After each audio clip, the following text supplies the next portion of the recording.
"You just threw a drink on the wrong man," the nameless stranger said as the two gunslingers laughed.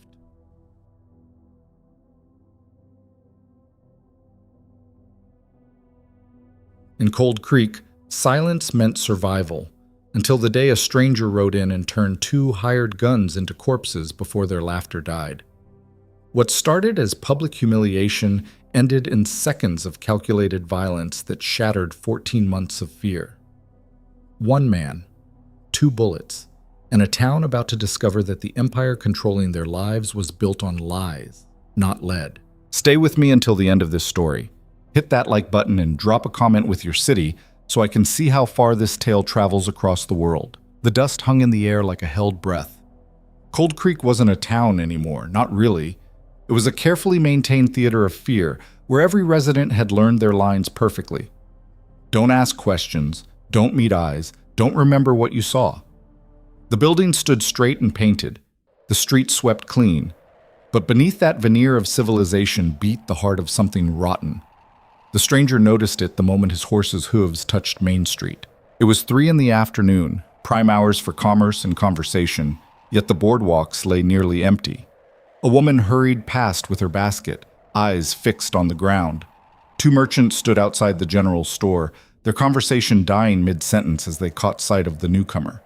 One of them, a gray-haired man with worry carved into every line of his face, turned and disappeared inside so quickly he nearly tripped over the threshold. The stranger didn't react. He'd seen this before. In other towns, other territories. Fear had a smell, sharp and acrid, like copper and old sweat. It clung to everything here. He was a man built from angles and shadows, tall but not towering, lean in the way of men who'd spent years living hard. His duster was road-worn, darkened by dust and weather, and his hat sat low enough to keep his face in permanent twilight. But it was his eyes that truly defined him, pale gray, like winter sky, and utterly unreadable. They swept the street with the methodical precision of someone cataloging exits, threats, advantages. Everything about him said, professional. He guided his horse, a sturdy roan mare with intelligent eyes, toward the saloon. The building squatted at the end of Main Street like a toad, its facade freshly painted in contrast to its neighbors. Bold letters proclaimed it the Golden Dust, though everyone in Cold Creek knew the establishment's true purpose had nothing to do with hospitality. The stranger dismounted with fluid economy of motion, looping the reins loosely around the hitching post. His right hand never strayed far from the Colt holstered low on his hip. Not nervous, just aware. Always aware. The saloon doors hung perfectly still. No music drifted from inside, no laughter, no clink of glasses. In a normal town at this hour, a saloon should have been breathing with life. Here, it waited with the patience of a predator. He was 3 steps from the entrance when the doors burst open. 2 men emerged with the swagger of those who'd never faced real consequences. The first was built like a bull, broad-shouldered, thick-necked, with hands that looked capable of breaking bones like kindling. His companion stood taller and leaner, with a knife scar running from his left ear to his jaw, and eyes that glittered with casual cruelty. Both wore their guns low and tied down. Professional hardware on men who'd probably never faced a true professional. "Well, well," the bull said, his voice carrying down the empty street. "Look what wandered in, Terrence. Fresh meat." Terrence, the scarred one, grinned, revealing tobacco-stained teeth. "Stranger, you picked a hell of a day to ride into Cold Creek. This here's a private town. Belonging to private interests, if you catch my meaning." The stranger said nothing. His expression didn't change. He simply stood there, hands relaxed at his sides, waiting. The silence seemed to irritate them. "You deaf?" The bull took a step forward, puffing his chest out. "My partner here asked you a question. In Cold Creek, when Mr. Kane's men ask questions, you answer, respectfully." Still nothing. Terrence's grin faded. "Maybe he's simple in the head, bull. Maybe we need to teach him some manners the hard way." "Maybe we do." Bull reached for the door, pushing it open with unnecessary force. "Hey Garrett, bring out something wet. We got ourselves a teaching opportunity out here." A moment later, a nervous-looking barkeep appeared with a half-full glass of whiskey. His hands trembled slightly as he passed it to Bull, his eyes flickering to the stranger with something that might have been warning or apology. Bull turned back to the stranger, raising the glass in mock salute. Here's to hospitality, friend. Cold Creek style. He threw the whiskey. The liquid arced through the afternoon sunlight, droplets catching the light like amber diamonds. It splashed across the stranger's chest and shoulder, darkening his shirt, the sharp smell of cheap alcohol cutting through the dust-heavy air. Bull and Terrence laughed, deep, confident brays that echoed off the silent buildings. The stranger looked down at his ruined shirt. Then slowly, he raised his eyes. "You just threw a drink on the wrong man." His voice was quiet, conversational. The kind of tone a man might use to comment on the weather. The laughter choked off. Something in that calm delivery, in the absolute absence of anger or fear, sent ice crawling down spines. Bull's hand drifted toward his gun, no longer playing. Terrence shifted his weight, all pretense of amusement gone. "That a threat?" Bull's voice had lost its swagger. "You threatening us?" "No." The stranger's hands remained loose, unthreatening. "Just stating a fact." "Listen, you piece of it." Bull's hand flashed toward his holster. He was fast, genuinely fast. In another context, against another opponent, he might have been fast enough. Not here, not now. The stranger's draw was liquid mercury, so smooth it seemed to bypass all the intermediate steps between rest and aim. His Colt cleared leather, rose, and fired before Bull's gun had traveled halfway to level. The shot cracked across the street like a whip. Bull's eyes went wide. A red flower bloomed in the center of his chest. He staggered backward, his unfired weapon slipping from nerveless fingers, and sat down hard on the boardwalk. His mouth worked, trying to form words, but only produced a wet, rattling sound. Terrence had gotten his gun out, had even managed to cock it, when the second shot took him in the throat. He spun, spraying blood across the saloon's fresh paint, and crashed through the still-open doors.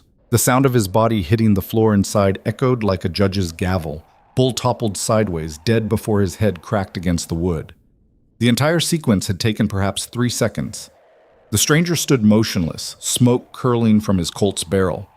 He made no move to run, to hide, to do anything but calmly assess the results of his work. After a moment, he ejected the spent casings. They rang like bells hitting the dusty street, and reloaded with practiced efficiency. Only then did he holster his weapon. Doors cracked open up and down Main Street. Faces appeared, pale, shocked, disbelieving. For 14 months, these people had watched Bull and Terrence and men like them operate with absolute impunity. They'd seen beatings, intimidation, theft, and worse. They'd learned to look away, to forget, to survive by becoming invisible. And now, in 3 seconds of violence so clean it seemed choreographed, that reality had shattered. The stranger stepped over Bull's corpse and disappeared into the saloon. Inside, the air hung thick with gun smoke and the copper smell of blood. Terrence lay sprawled behind the bar, his sightless eyes staring at the tin ceiling. The stranger spared him a single glance, then turned his attention to the handful of patrons frozen at their tables. "Garrett," he said to the barkeep, "I need information." The man nodded frantically, nearly dropping the bottle he'd been clutching. "Yes, sir. Anything. Just don't..." "I didn't have nothing to do with Briggs Ranch. Directions." "Oh." Relief flooded Garrett's face. "Yes, sir. You take the North Road about 7 miles out. Can't miss it. Big white farmhouse, red barn. But..." He hesitated. "Sir, if you're headed there, you should know. They're in trouble. Bad trouble. Mr. Kane, he's been..." "I know." The stranger placed a silver dollar on the bar, far more than the ruined whiskey was worth. "This covers the mess. Send someone for the bodies." He turned to leave, then paused. Without looking back, he spoke to the room at large. "Anyone else working for Kane wants to try their luck. They know where to find me.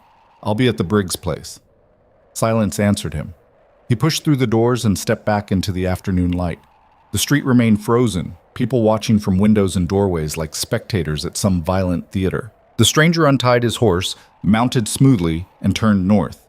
As he rode past the scattered onlookers, an old woman stepped forward from the crowd. Her face was weathered like old leather, her back bent from decades of hard labor, but her eyes burned with sudden, fierce hope. "Thank you," she whispered. The stranger didn't acknowledge her. Perhaps he hadn't heard. Or perhaps men like him learned long ago not to accept gratitude for doing what came naturally. He rode out of Cold Creek at an easy canter, leaving behind 2 corpses and the first crack in Victor Kane's carefully constructed empire of fear. The road north cut through scrubland, hard, unforgiving country where survival came at the price of constant vigilance. The stranger rode with the relaxed posture of someone utterly at home in the saddle, but his eyes never stopped moving, cataloging details, reading the land. About 5 miles out, he noticed the fence, or rather, what remained of it. The posts stood at irregular intervals, some fresh and straight, others leaning or broken entirely. But it was the wire that told the story. Cut cleanly in dozens of places, left to curl and rust. Cattle could wander through these gaps freely, straying onto land where they'd be conveniently discovered by someone else's hands. Classic range pressure. Legal enough to make challenging it difficult, destructive enough to slowly bleed a ranch dry. The stranger had seen it before, always the same pattern. Isolate the target, make normal operation impossible, force them into debt or desperation, then swoop in with a generous offer that amounted to theft wearing a legal mask. It required patience, organization, and most importantly, someone in town willing to look the other way. He was still studying the fence when he heard the wagon. It came from ahead, wheels rattling over the rough road, moving too fast for safety. The stranger guided his horse to the side, giving the vehicle room to pass. But it didn't pass. The wagon, a sturdy farm cart pulled by a mismatched pair of horses, slowed as it approached. The driver was a woman, perhaps 30, with auburn hair pulled back in a practical bun and eyes the color of good whiskey. She wore men's work clothes, and her hands on the reins showed calluses earned through honest labor. She studied the stranger with open caution, taking in his road-worn appearance, his tied-down gun, the way he sat his horse like a man who'd spent more years in the saddle than out of it. "You're the one sent for," she said finally. It wasn't a question. "If your name's Briggs..." "May Briggs." She set the wagon brake with a sharp pull. "John Briggs was my father. He wrote to you 3 months ago." "I got the letter." "Then you took your time." No accusation in her voice, just statement of fact. "He died 5 weeks ago." Heart finally gave out from the stress. "I'm sorry." "Are you?" She studied him with unsettling directness. "Or are you just saying what you think I want to hear?" The stranger considered that. "Both, probably." A ghost of a smile touched her lips. "At least you're honest. That's rarer than you'd think in these parts." She gestured to the seat beside her. "Leave your horse tied to the back. We should talk before you ride up to the ranch proper." It was a reasonable request, but the stranger hesitated. Getting into a vehicle meant giving up mobility, putting himself in a position of vulnerability. Trust was a luxury men in his profession couldn't afford easily. May noticed the hesitation. "If I wanted you dead, Mr. Call me Ash." "Mr. Ash, if I wanted you dead, I'd have done it already. I've had 14 months to learn how to kill quietly in this territory. The trick is making it look like an accident." She said it with such matter-of-fact calm that the stranger, Ash, nearly smiled. He dismounted, secured his horse to the wagon's rear, and climbed up beside her. May released the brake and clicked the team into motion. 14 months, Ash said. "That's specific." "That's when it started. When Victor Kane first rode into Cold Creek with his lawyers and his hired guns and his big promises about bringing civilization to the territory. She guided the horses around a deep rut.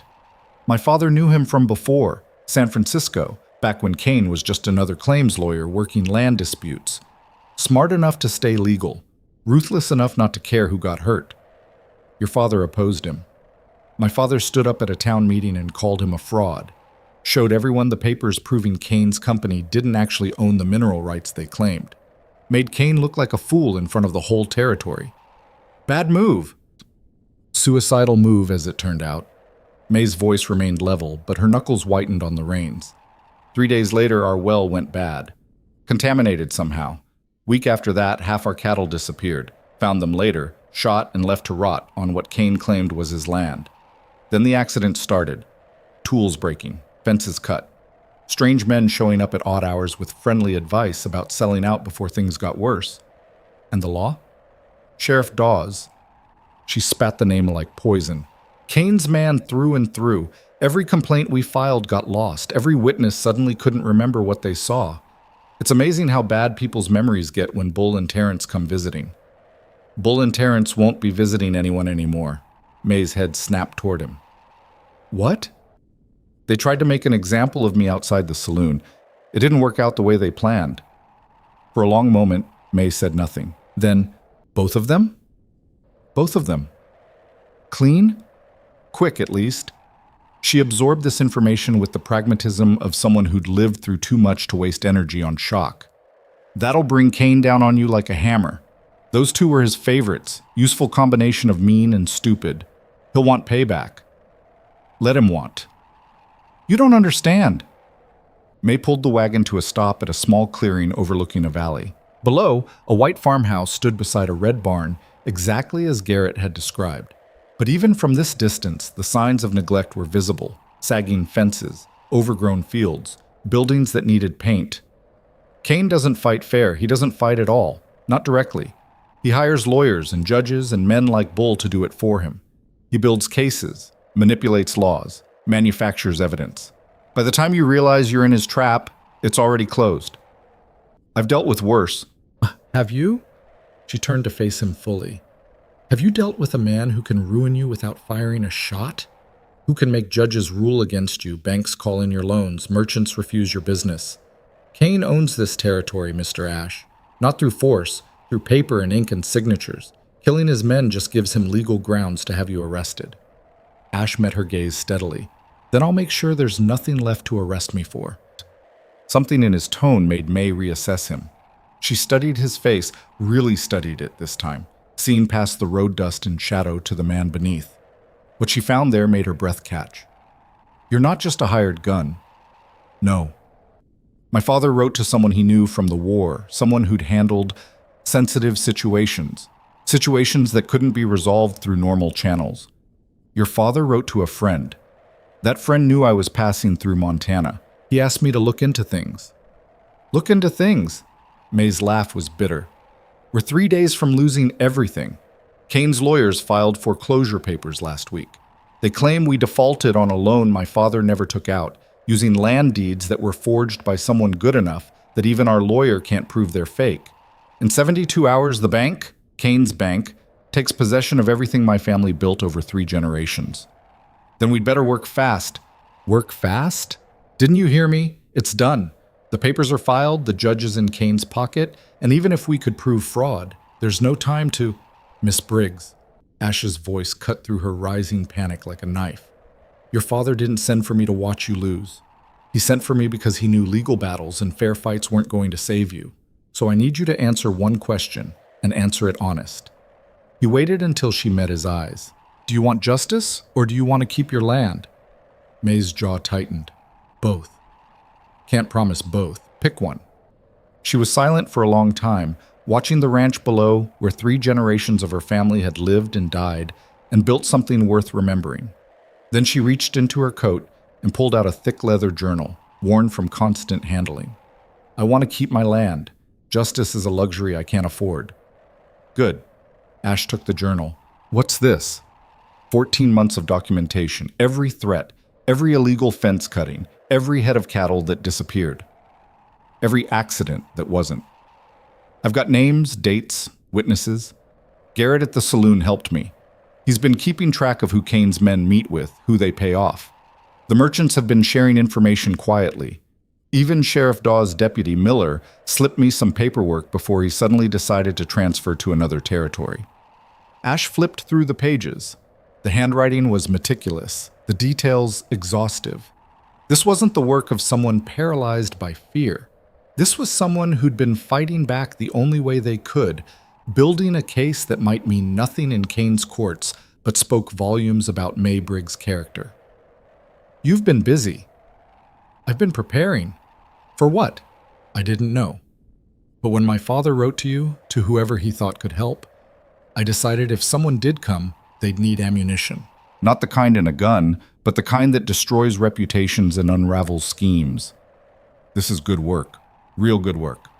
Ash closed the journal. But it's not enough. I know. That's why I need you to tell me what you're planning, Because if you're just going to ride in there and start shooting, you'll be dead by morning and I'll lose everything anyway. Kane's got 20 men at least, all of them faster on the draw than Bull and Terrence ever were. I'm not going to shoot anyone. May blinked. But Bull and Terrence were a message.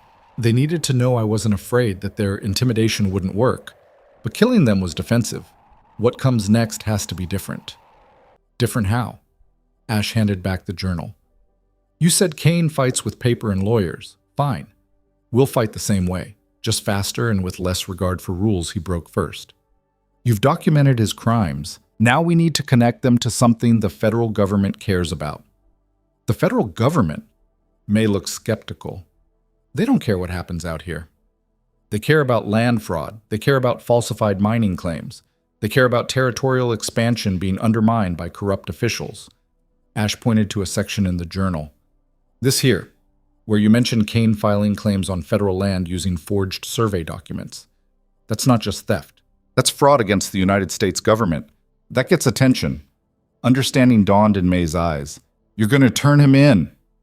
I'm going to make it impossible for anyone to look the other way. But I'll need your help. I'll need access to whatever legal documents you have, copies of deeds, the foreclosure papers, everything. And I'll need to know where Kane keeps his records. His office in town, above the bank. But it's locked up tight, and he's got guards. Guards can be distracted. Locks can be picked. Ash's expression remained neutral, but something cold flickered behind his eyes. You focus on gathering everything you've got at the ranch. I'll handle the rest. When? Tonight, before he realizes Bull and Terrence aren't coming back, before he can move assets or destroy evidence. Speed is our advantage now. May studied him for a long moment. This is what my father thought you'd do. Not ride in like some dime novel hero, work the problem from the inside out. Your father was smart. He knew sending for a gunfighter would just get people killed.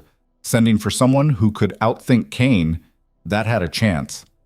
And if it doesn't work, if we can't find enough evidence, or the federal government doesn't care, or Kane gets wind of it and buries us first? Ash's hand drifted to his Colt. Not a threat, just acknowledgement of reality. Then I do things the other way. But that's messier, and it means you living with the consequences. This way's better, trust me.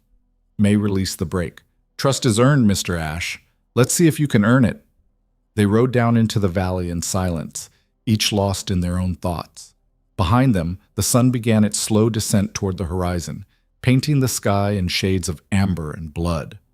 In Cold Creek, someone finally worked up the courage to remove Bull and Terrence's bodies. The blood stains on the boardwalk and saloon wall would take longer to scrub away. Some said they never really did, that the wood stayed darker there, a permanent reminder of the day someone finally said no. And in his office above the bank, Victor Kane received news that would change everything. His best enforcers were dead. The stranger who killed them had ridden toward the Briggs ranch, and somehow, inexplicably, Kane felt the first cold touch of something he'd spent years making others feel. Fear. The Briggs ranch house smelled of old coffee and desperation. Ash stood in the parlor, surrounded by 14 months of accumulated evidence spread across every available surface. Legal documents, hastily scrawled notes, receipts for supplies that never arrived, testimonies from witnesses too scared to speak publicly. May worked beside him, her hands moving with practiced efficiency as she organized the chaos into something resembling a coherent narrative. This is everything my father collected before he died, she said, placing a stack of water-damaged papers on the table. Most of it circumstantial. Kane was careful, always staying just inside the law, or making it look that way. Ash picked up a deed transfer, holding it to the lamplight. The signature looked authentic, the notary seal crisp and official. But something about the paper itself felt wrong. Too new, too clean for a document supposedly filed 3 years ago. Who's the notary? Harold Finch. He died last winter, froze to death walking home from the saloon one night. May's voice carried no inflection, but her meaning was clear. Convenient. Isn't it? She moved to a locked drawer in her father's desk, producing a key from around her neck. But this is what might actually matter. She pulled out a leather portfolio, significantly newer than everything else in the room. Inside were surveyors' maps, mineral assay reports, and correspondence bearing federal seals. My father didn't just fight Kane locally. He reached out to the Territorial Land Office in Helena, started asking questions about the mining claims Kane had filed. Turns out the federal government has very specific rules about how those claims work, where they can be filed, what kind of evidence is required, how the boundaries are established. Ash studied the maps. Someone had marked them extensively in red ink, highlighting discrepancies between Kane's filed claims and the actual geographical features. These boundaries overlap. By more than 40% in some cases, Kane filed claims on the same land under 3 different company names, using slightly altered survey coordinates each time. If they all went through, he'd effectively control 3 times the legal limit, and nobody would know because the names are different. That's bold. That's fraud. May tapped one of the letters. The land office investigator was supposed to come out last month. My father had given them everything: proof of the overlapping claims, evidence that the surveys were falsified, witness statements about Kane's methods, but the investigator never showed. Let me guess. He had an accident. May's expression darkened. Train derailment outside Billings. 10 people died. The investigator's papers were never recovered, supposedly lost in the fire that followed the crash. Ash set down the portfolio carefully, his mind working through the implications. Kane wasn't just corrupt.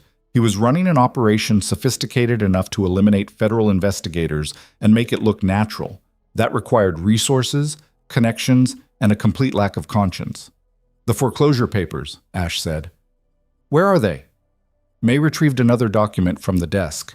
Ash scanned it quickly, his eyes catching on specific phrases. The loan amount was substantial, far more than a ranch this size could reasonably borrow. The interest rate was predatory. And the collateral included not just the ranch itself, but mineral rights that should have been legally questionable given Kane's other claims. Your father never took this loan. No, but the signature looks exactly like his. I've compared it to dozens of legitimate documents. Whoever forged it was an expert. And the witness signatures?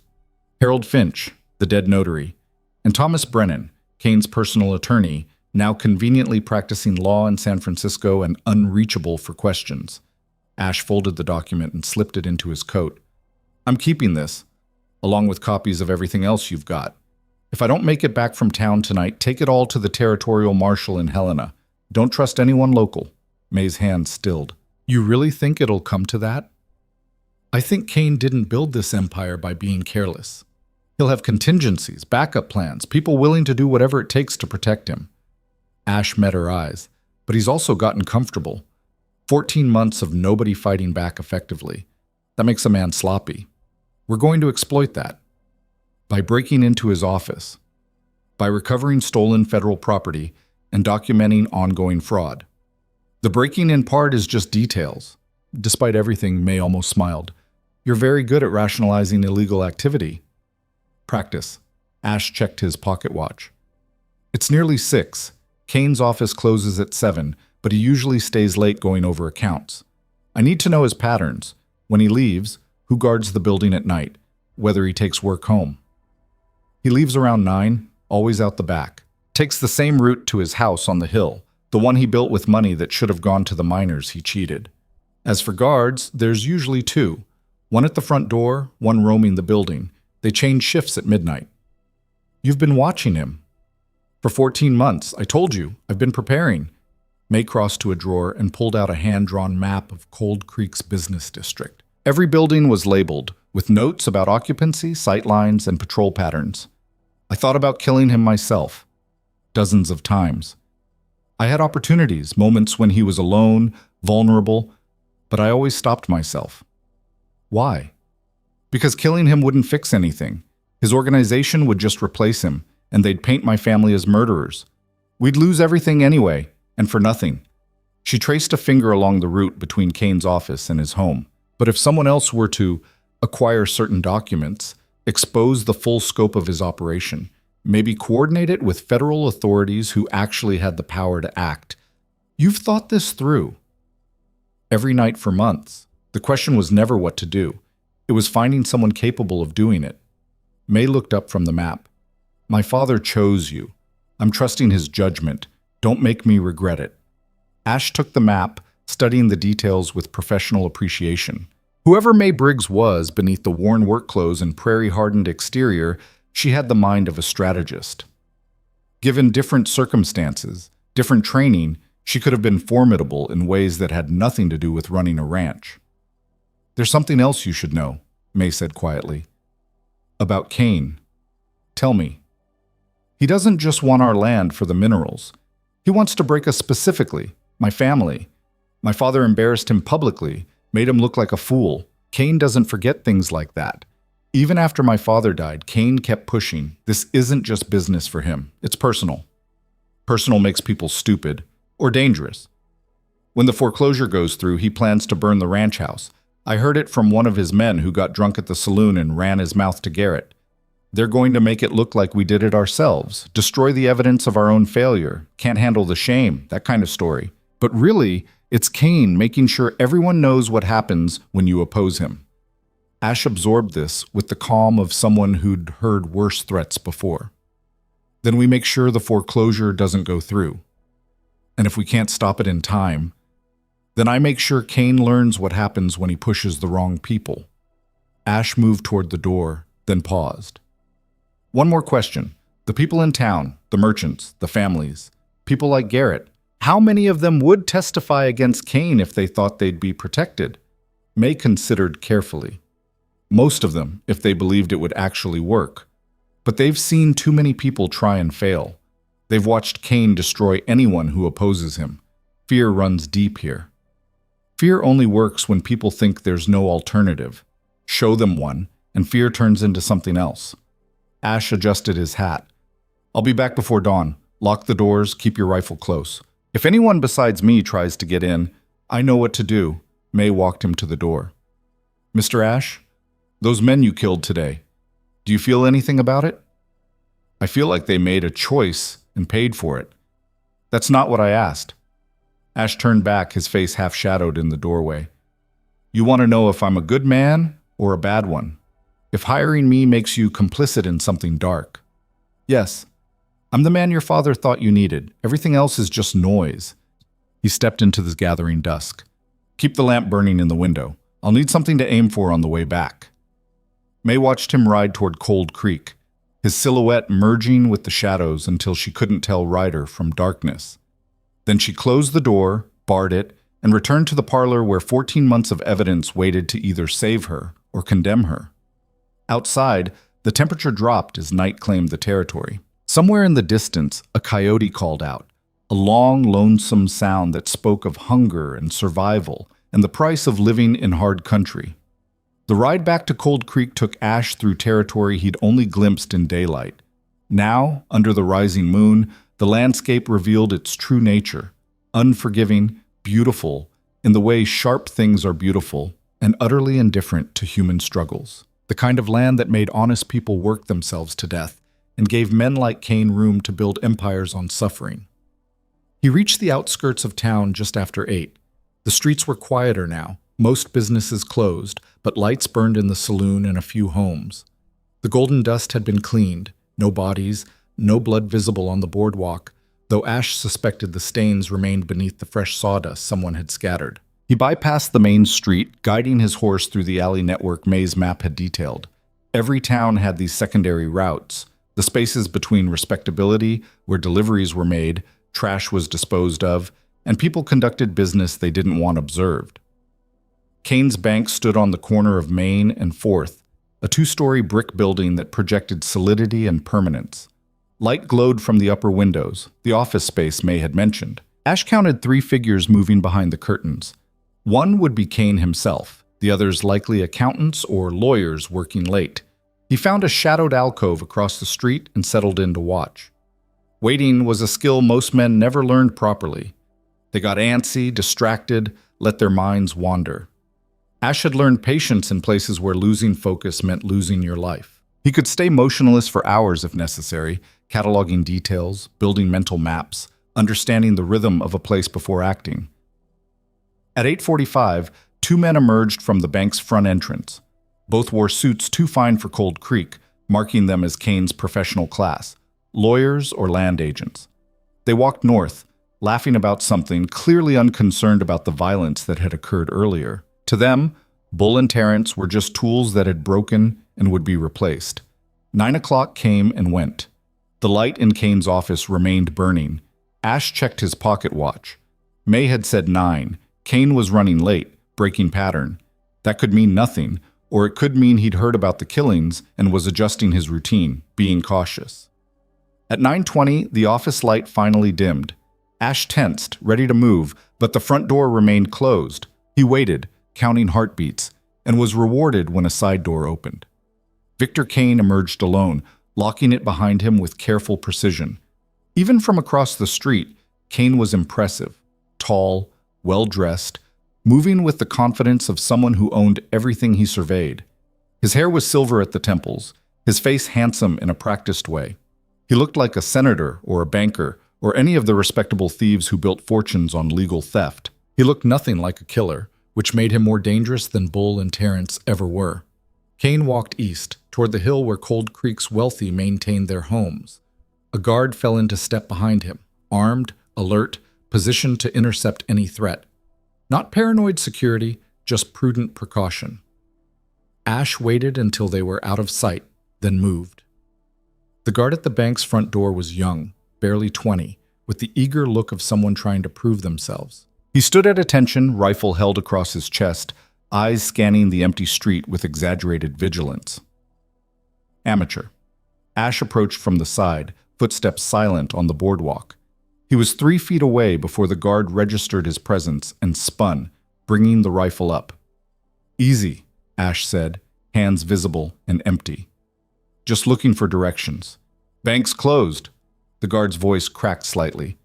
"Come back tomorrow." "Fair enough. You know where I can find a decent meal this time of night?" "Saloon's still serving. Just head."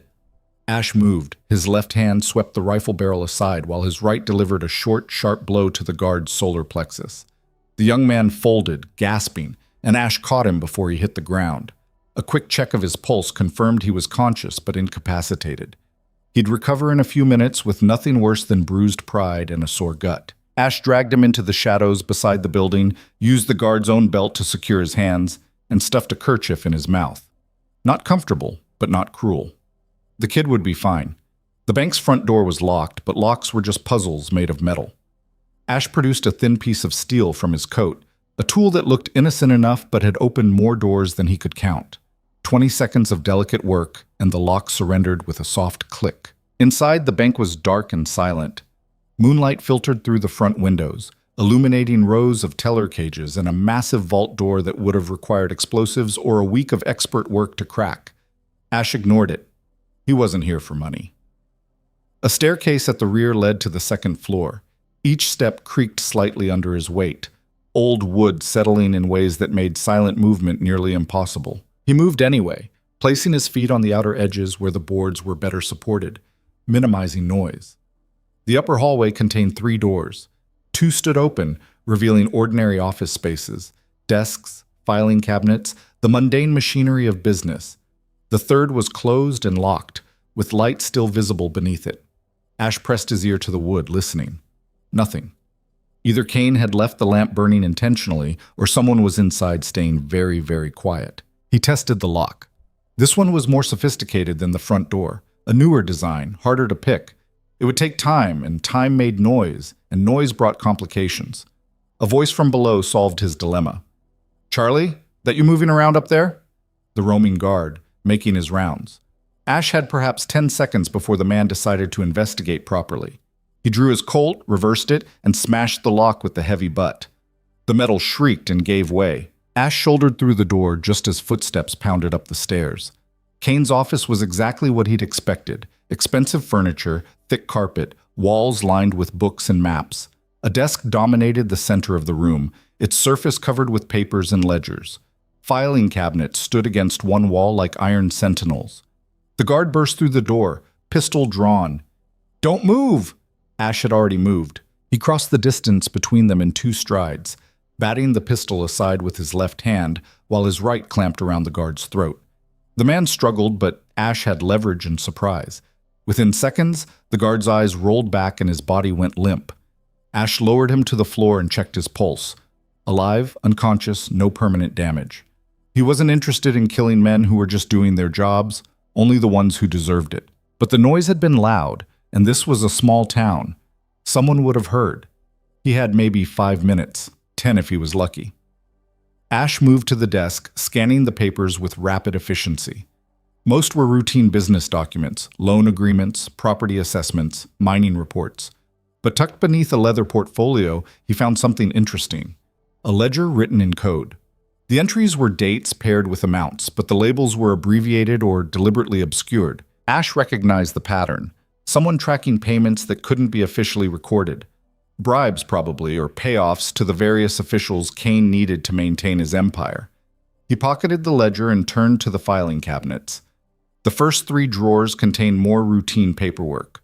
The fourth, however, was locked separately from the others, a secondary security measure for documents Kane considered especially sensitive. Ash shattered the lock with his gun butt and pulled the drawer open. Inside were the crown jewels of Kane's operation, original survey documents with visible alterations, correspondence between Kane and various judges discussing specific case outcomes, contracts with hired guns that specified enforcement activities in language carefully avoiding outright criminality, and a separate ledger tracking land acquisitions with notations like pressure applied successfully and subject relocated, terms favorable.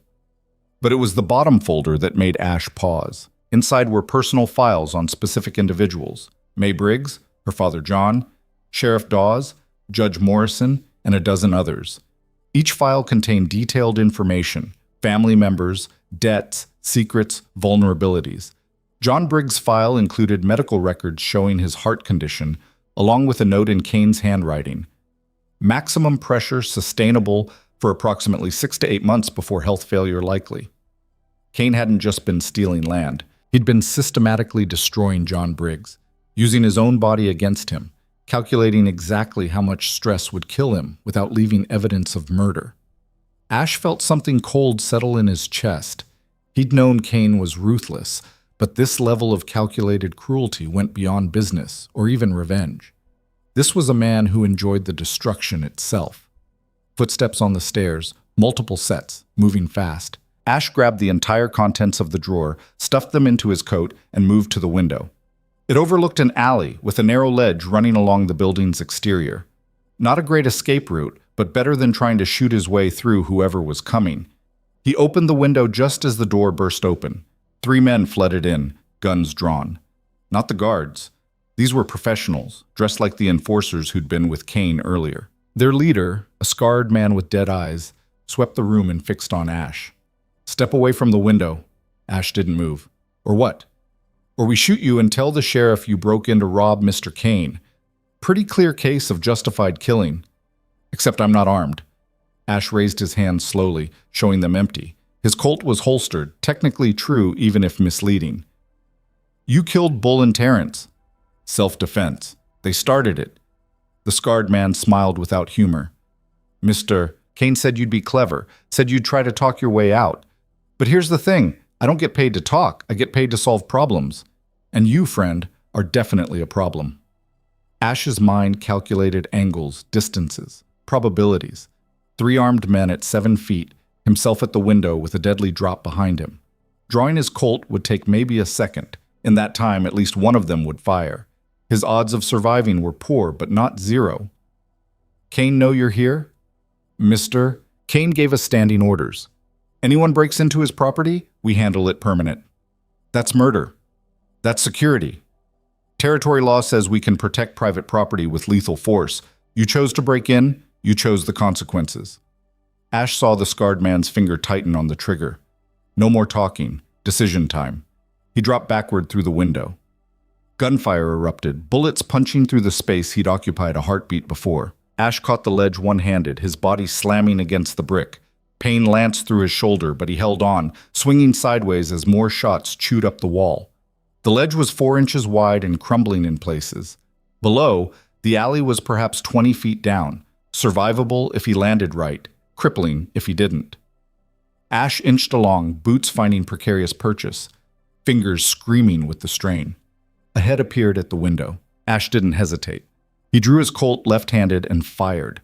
The shot went wide but achieved its purpose, driving the man back inside.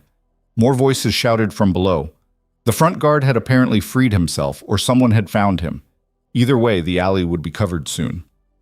Ash reached the corner of the building where a drainage pipe offered a potential route down. It was old, rusted, likely to tear free under his weight. But staying on the ledge meant getting shot. He holstered his gun, grabbed the pipe with both hands, and let his weight test it. The pipe groaned but held. Ash descended rapidly, hand over hand, his boots braced against the brick.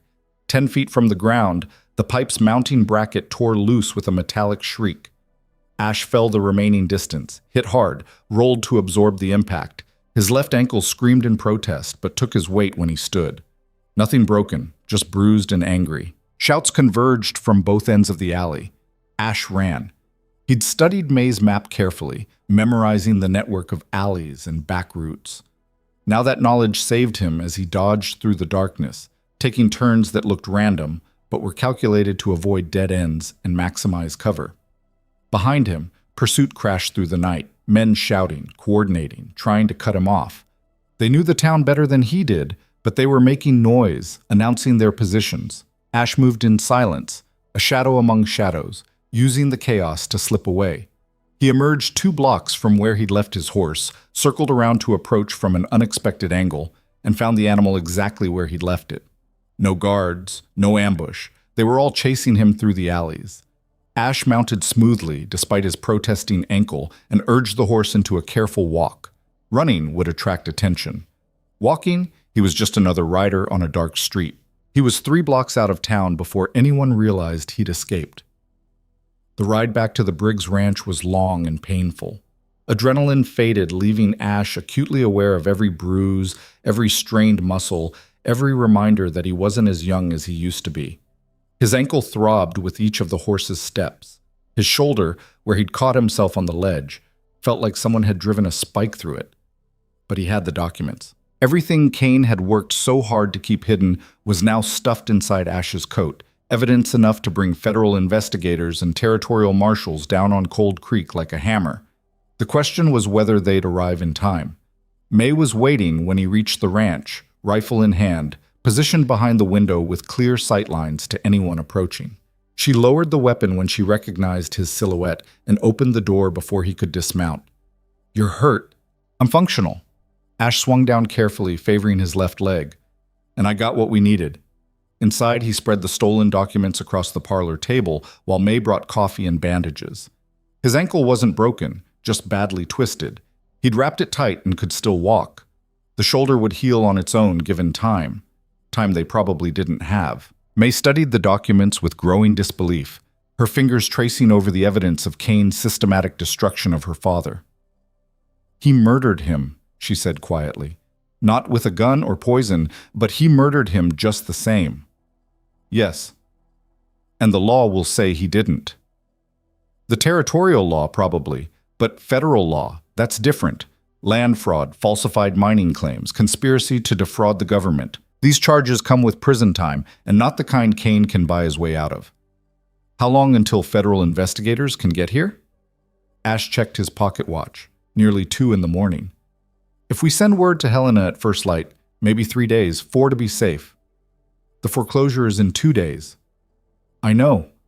May set down the coffee cup with exaggerated care. "So we're still going to lose?" "Not if we can delay the process. These documents prove the loan was fraudulent. We take them to Judge Morrison tomorrow, file an emergency injunction. Morrison's in Kane's pocket. You saw the files. Which is why we bring copies of those files with us. Show the judge exactly what we have. Let him know federal investigators are coming. Give him a chance to save himself by doing the right thing. And if he doesn't, then I'll make sure the federal investigators know he was complicit." Ash met her eyes. "But here's the thing. Morrison's not loyal to Kane out of friendship or conviction. He's loyal because it's profitable and safe. The moment it stops being either of those things, he'll turn. That's how corruption works. It's a business arrangement, not a blood oath." May absorbed this, her expression unreadable. "You've done this before. Turned corrupt officials against their benefactors. Once or twice. Did it work?" I'm still alive, if that's what you're asking. She almost smiled, but the expression died before it fully formed. What if Kane moves against us tonight? He knows you were at his office, knows you took something valuable. He'll assume you brought it here. He will, which is why we're not staying. Ash began gathering the documents. There's an old line shack about 3 miles north. Your father mentioned it in his journal. We'll hole up there until morning, then ride to the territorial capital. Direct action, no intermediaries, no trusting local law. That's a 2-day ride minimum. Then we'd better leave now. May stared at the home her family had built, the ranch they'd bled for across 3 generations. If we leave, and Kane's men come, they'll find an empty house and no evidence. The documents come with us. Without them, he's got nothing to connect tonight's break-in to anything specific. He'll burn it anyway, out of spite.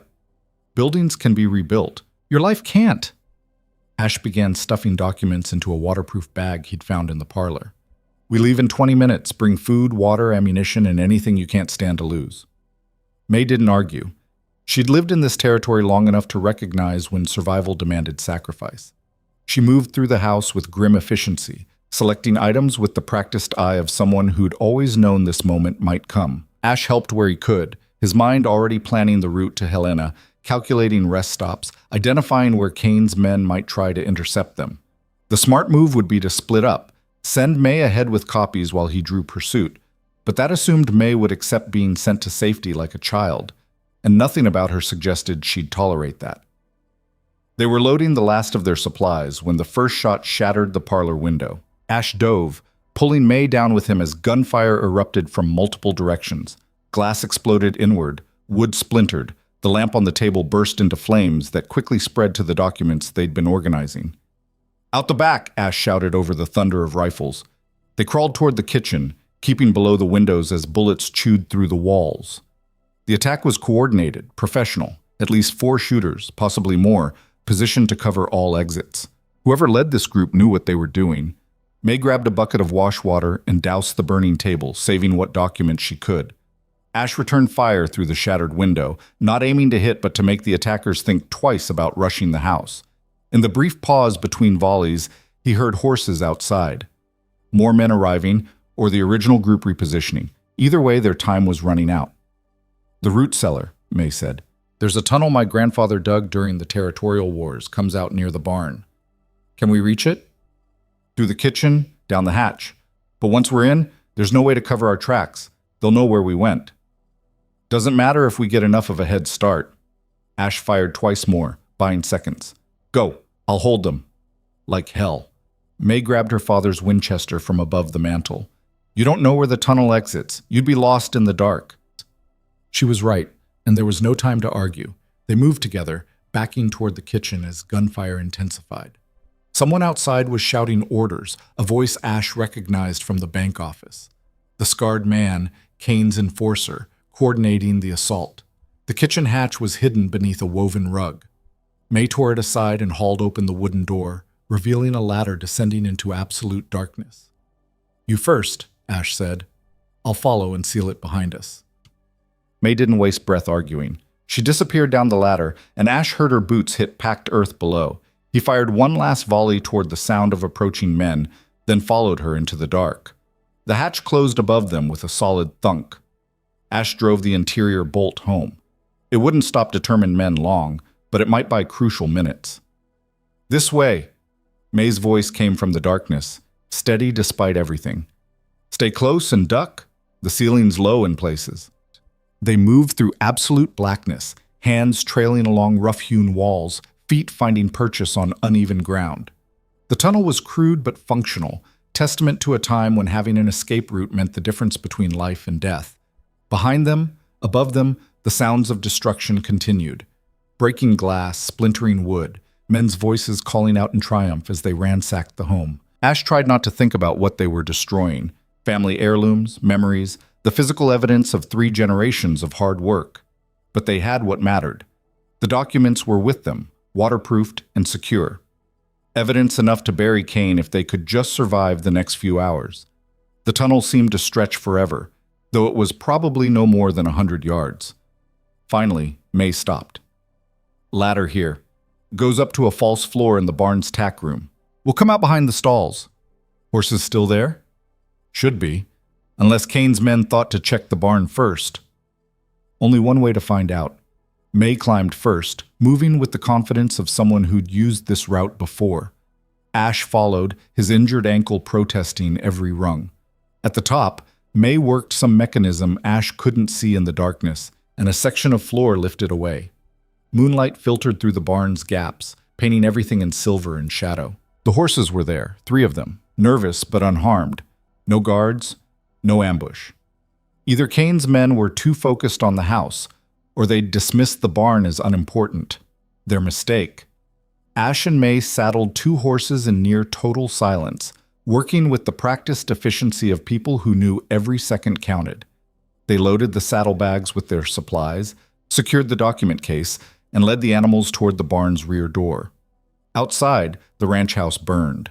Not the entire structure yet, but flames licked from the shattered windows, growing stronger with each passing moment.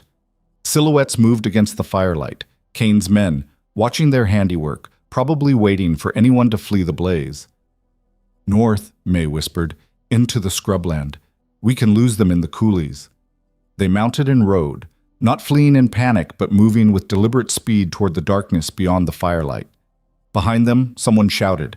They'd been spotted. Gunfire cracked across the night, bullets singing past but finding only darkness and distance. Ash and May rode hard, their horses stretching into full gallops as they put the burning ranch behind them. The pursuit would come soon, mounted men with fresh horses and fury driving them. But the territory was vast, the night deep, and the 2 riders disappearing into it had something more valuable than speed. They had purpose, evidence, and nothing left to lose except their lives. And in this hard country, that made them more dangerous than any of Kane's hired guns could imagine. The coulees swallowed them whole. These ancient water channels cut through the scrubland like scars, deep enough to hide riders and horses, twisted enough to confuse pursuit. May led them through the darkness with the confidence of someone who'd explored every inch of this territory since childhood, guiding her horse around obstacles Ash couldn't even see.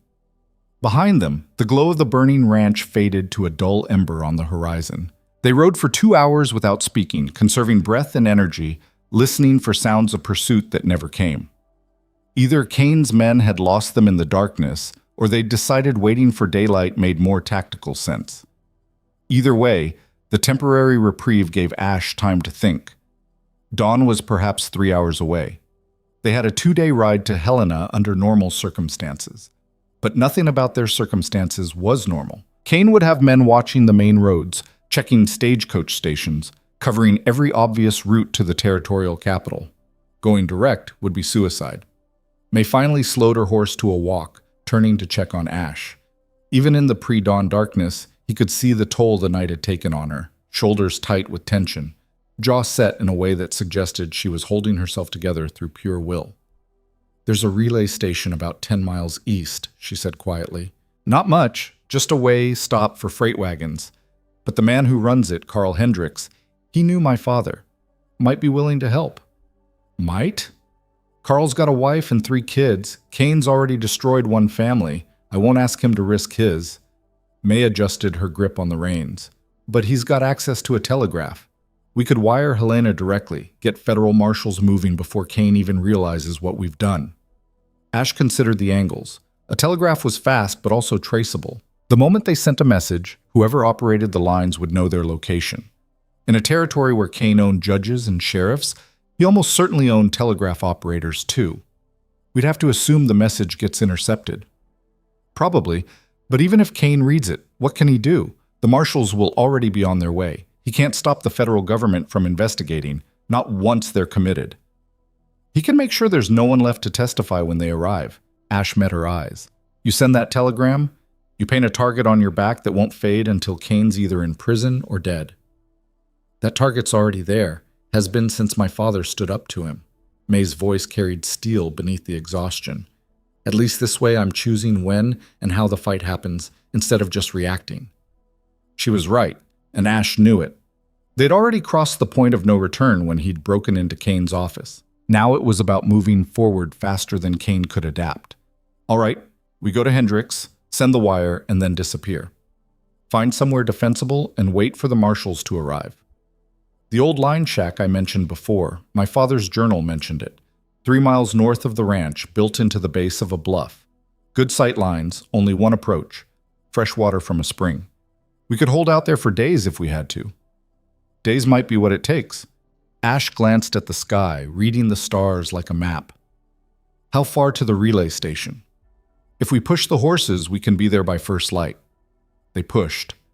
The landscape gradually shifted from coulees to rolling grassland, the kind of open country that made Ash's instincts scream.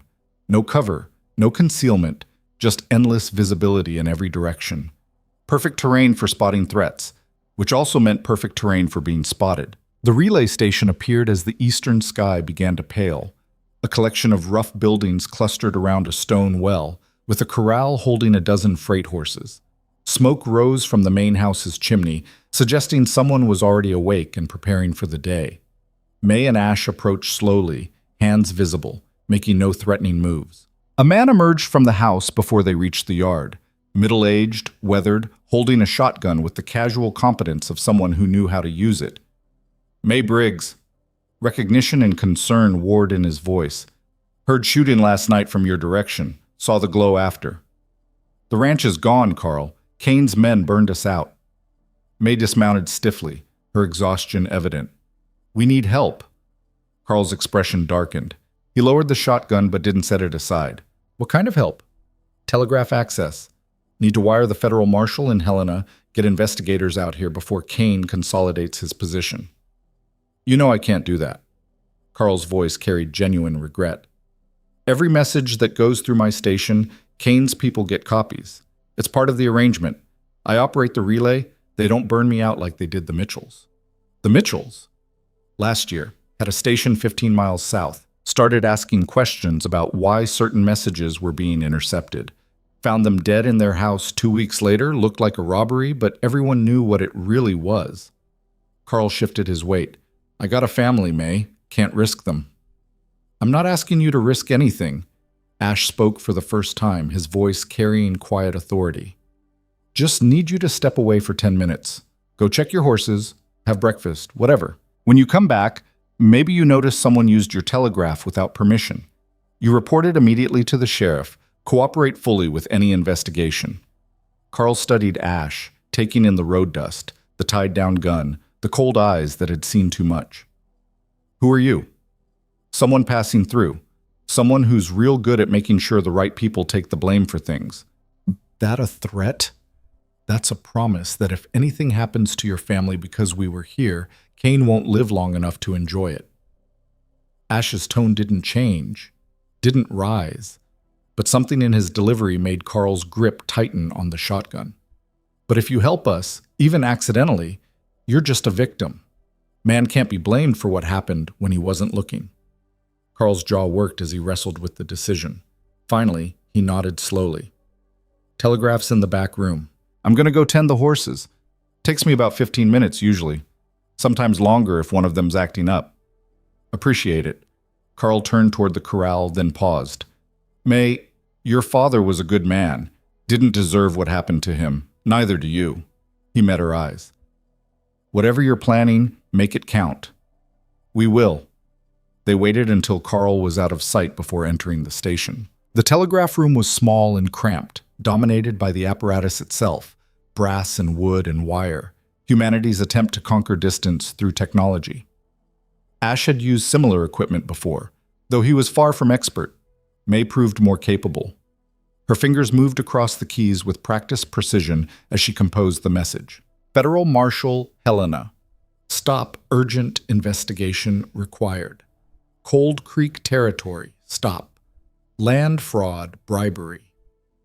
Murder covered by local officials. Stop evidence in hand. Stop lives at risk. Stop. May. Briggs witness. Stop. Send help immediate. Stop. The message clacked out across the wires, traveling at the speed of lightning toward Helena. Somewhere, in some office, a marshal would receive it and have to make a decision. Whether that decision came fast enough to matter remained to be seen. May sent the message twice more to ensure receipt, then stepped back from the equipment. Done. Now we wait and see if anyone's listening. They're listening.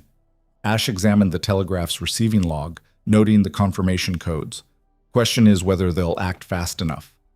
They left the station the way they'd come, passing Carl in the corral.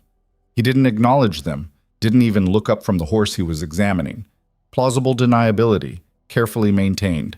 Smart man. The sun was cresting the horizon as they rode north toward the line shack. The morning air carried a chill that promised heat later, the kind of temperature swing that made the territory hard on both people and animals. Ash's ankle had stiffened during the ride, and his shoulder sent sharp protests with every movement, but he pushed the discomfort aside. Pain was just information, and right now he needed to focus on more immediate concerns. How long before Kane knows we sent that wire? May asked. Probably already knows. Man with his resources will have someone monitoring all telegraph traffic in the region. I'd guess we have maybe 2 hours before he realizes where we are and starts moving assets. Then we'd better make those 2 hours count. They reached the line shack just as the sun cleared the horizon fully. May hadn't exaggerated its defensive potential. The structure was built into the base of a limestone bluff, with the stone wall at its back and a clear field of fire covering the only approach. A single door, shuttered windows, and a roof that had been recently repaired despite the building's general disuse. My father kept it maintained, May explained, as they secured the horses in a natural alcove protected by the bluff. Used it during spring roundup when the herd ranged this far north. Last few months, he talked about moving up here permanently, getting away from Kane's reach. He should have. Probably. But this land was his home. Our home. Leaving felt like surrender. She carried their supplies inside while Ash checked the approaches, cataloging sightlines and potential weak points. The interior was sparse but functional. A stone fireplace, rough-hewn furniture, shelves stocked with preserved food and ammunition.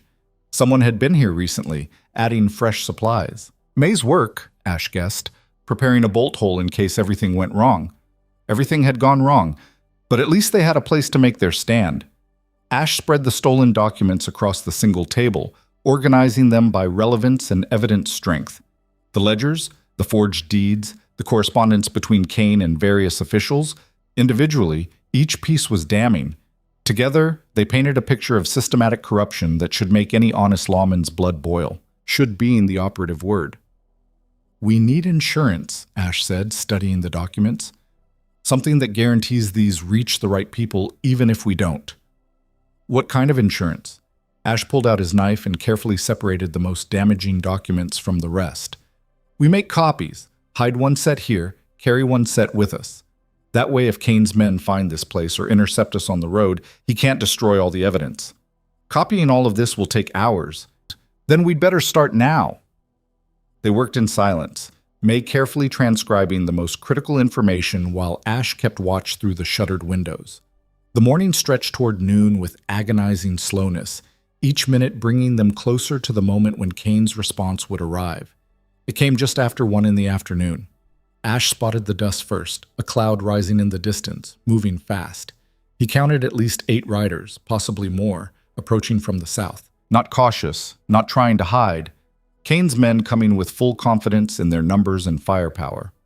Company, he said quietly. May set down her pen and moved to the window. Her face tightened as she recognized the lead rider even at this distance. That's Reese, Kane's head enforcer, the one who killed the territorial investigator. Thought he died in a train derailment. That's the official story.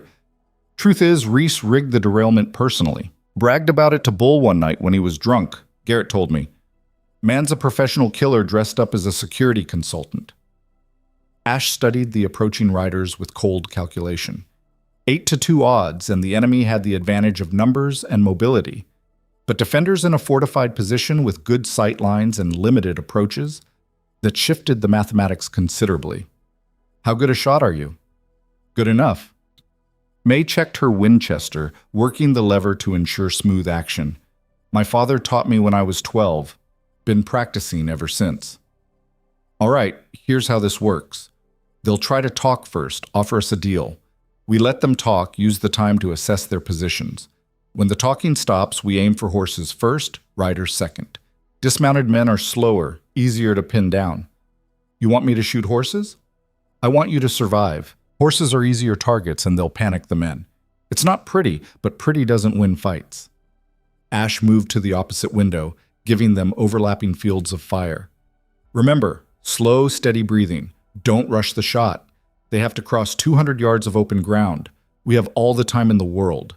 The riders closed to within 100 yards and stopped, spreading into a loose line.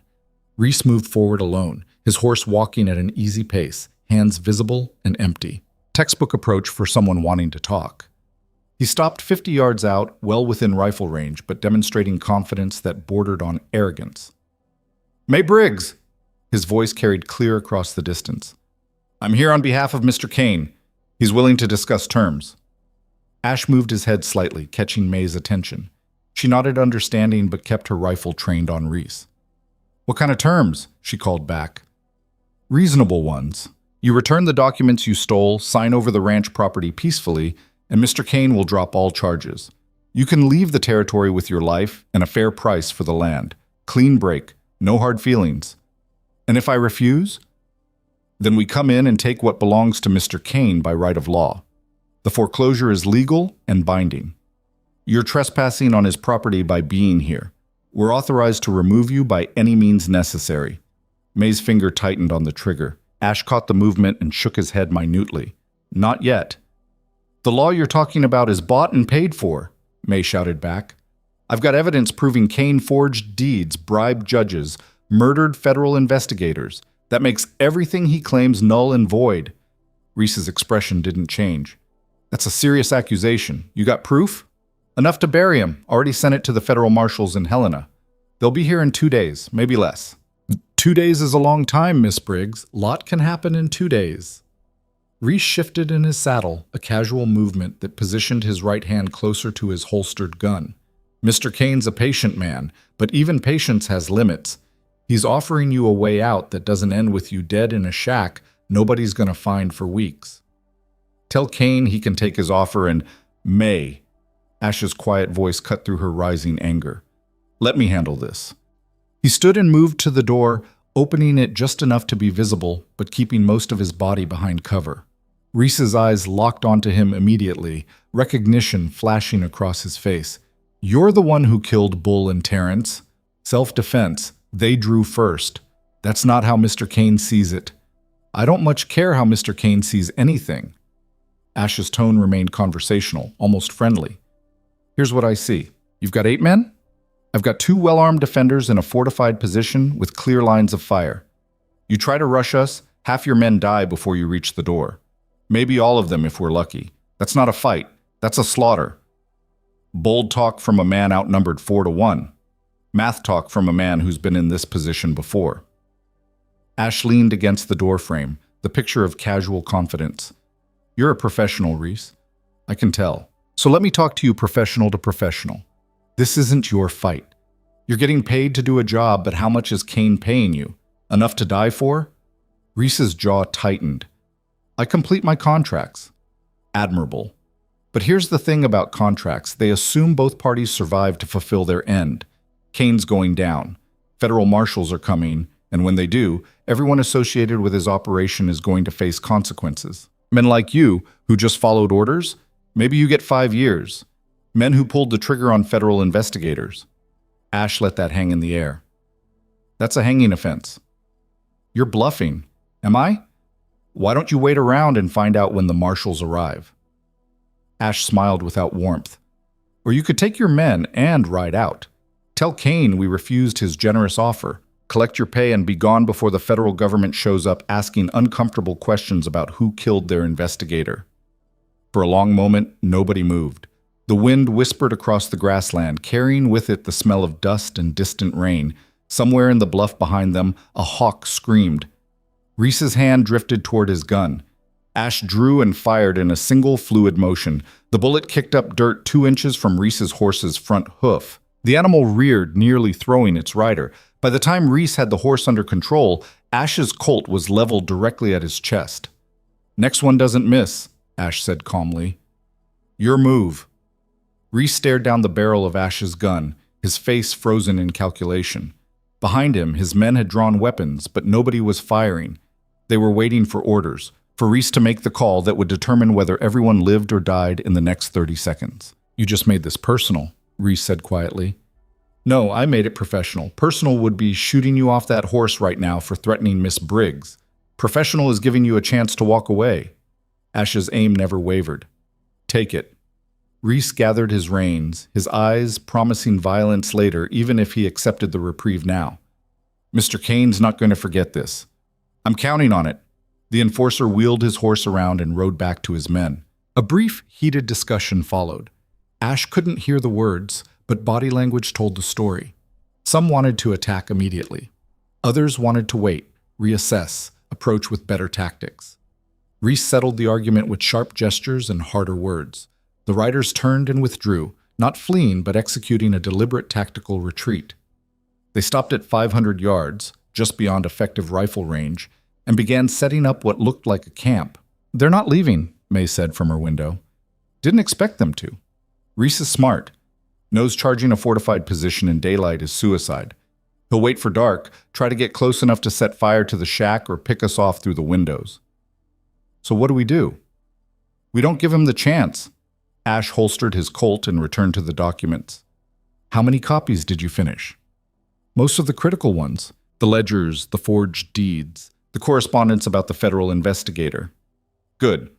Package 1 set for hiding, 1 for carrying. We're leaving after dark." "Leaving? They'll be watching every direction. They'll be watching for people trying to sneak away. They won't be watching for people attacking their camp." Ash saw May's expression and nodded. "Best defense is a good offense.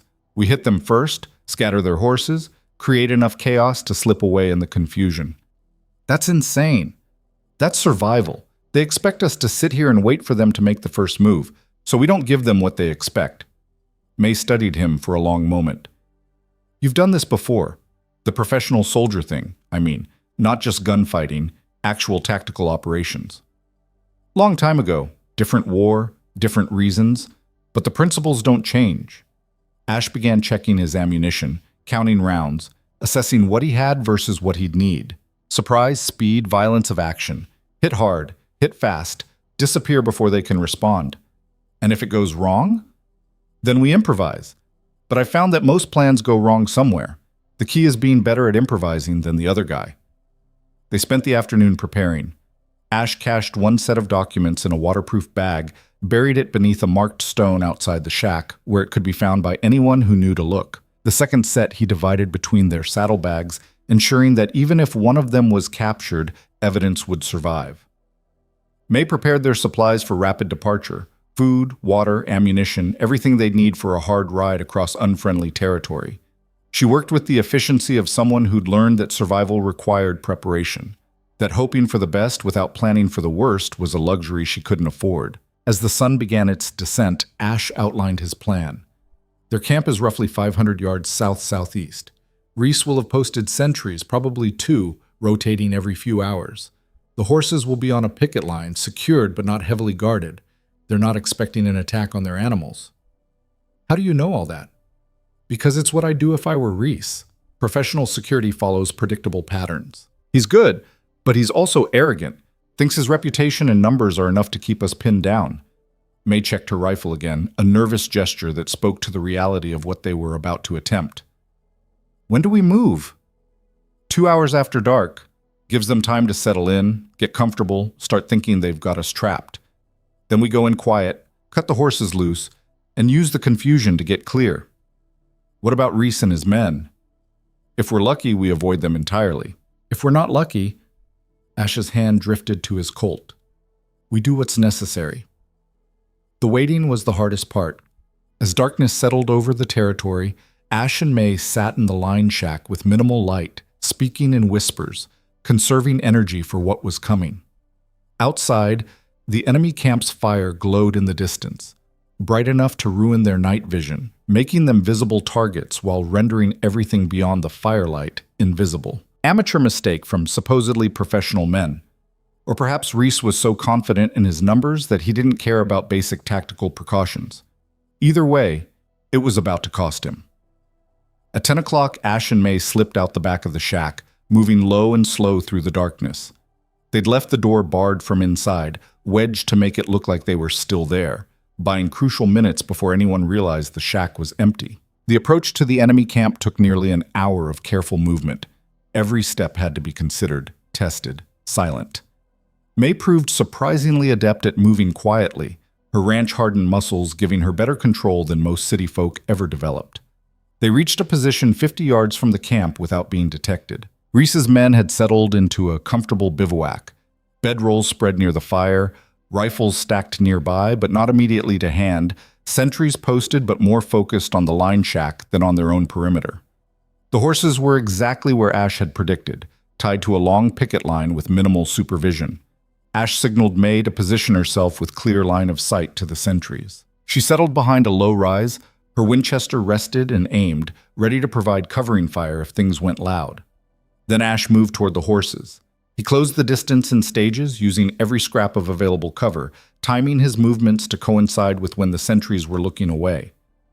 30 yards became 20, then 10, then 5.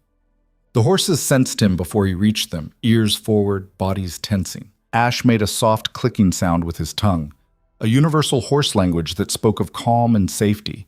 Several animals relaxed, recognizing the tone, if not the specific person. He reached the picket line and began working the knots loose, moving from horse to horse with practiced efficiency. Reese's men had used quick-release hitches, smart for rapid deployment, terrible for security.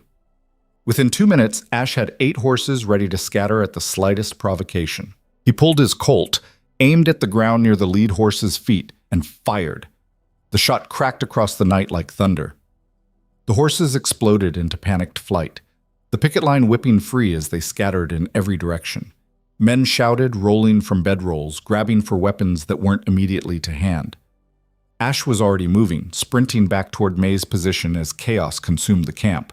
A sentry spotted him and raised his rifle. May's Winchester barked once, the sentry fell, and then they were both running, using the confusion to put distance between themselves and pursuit.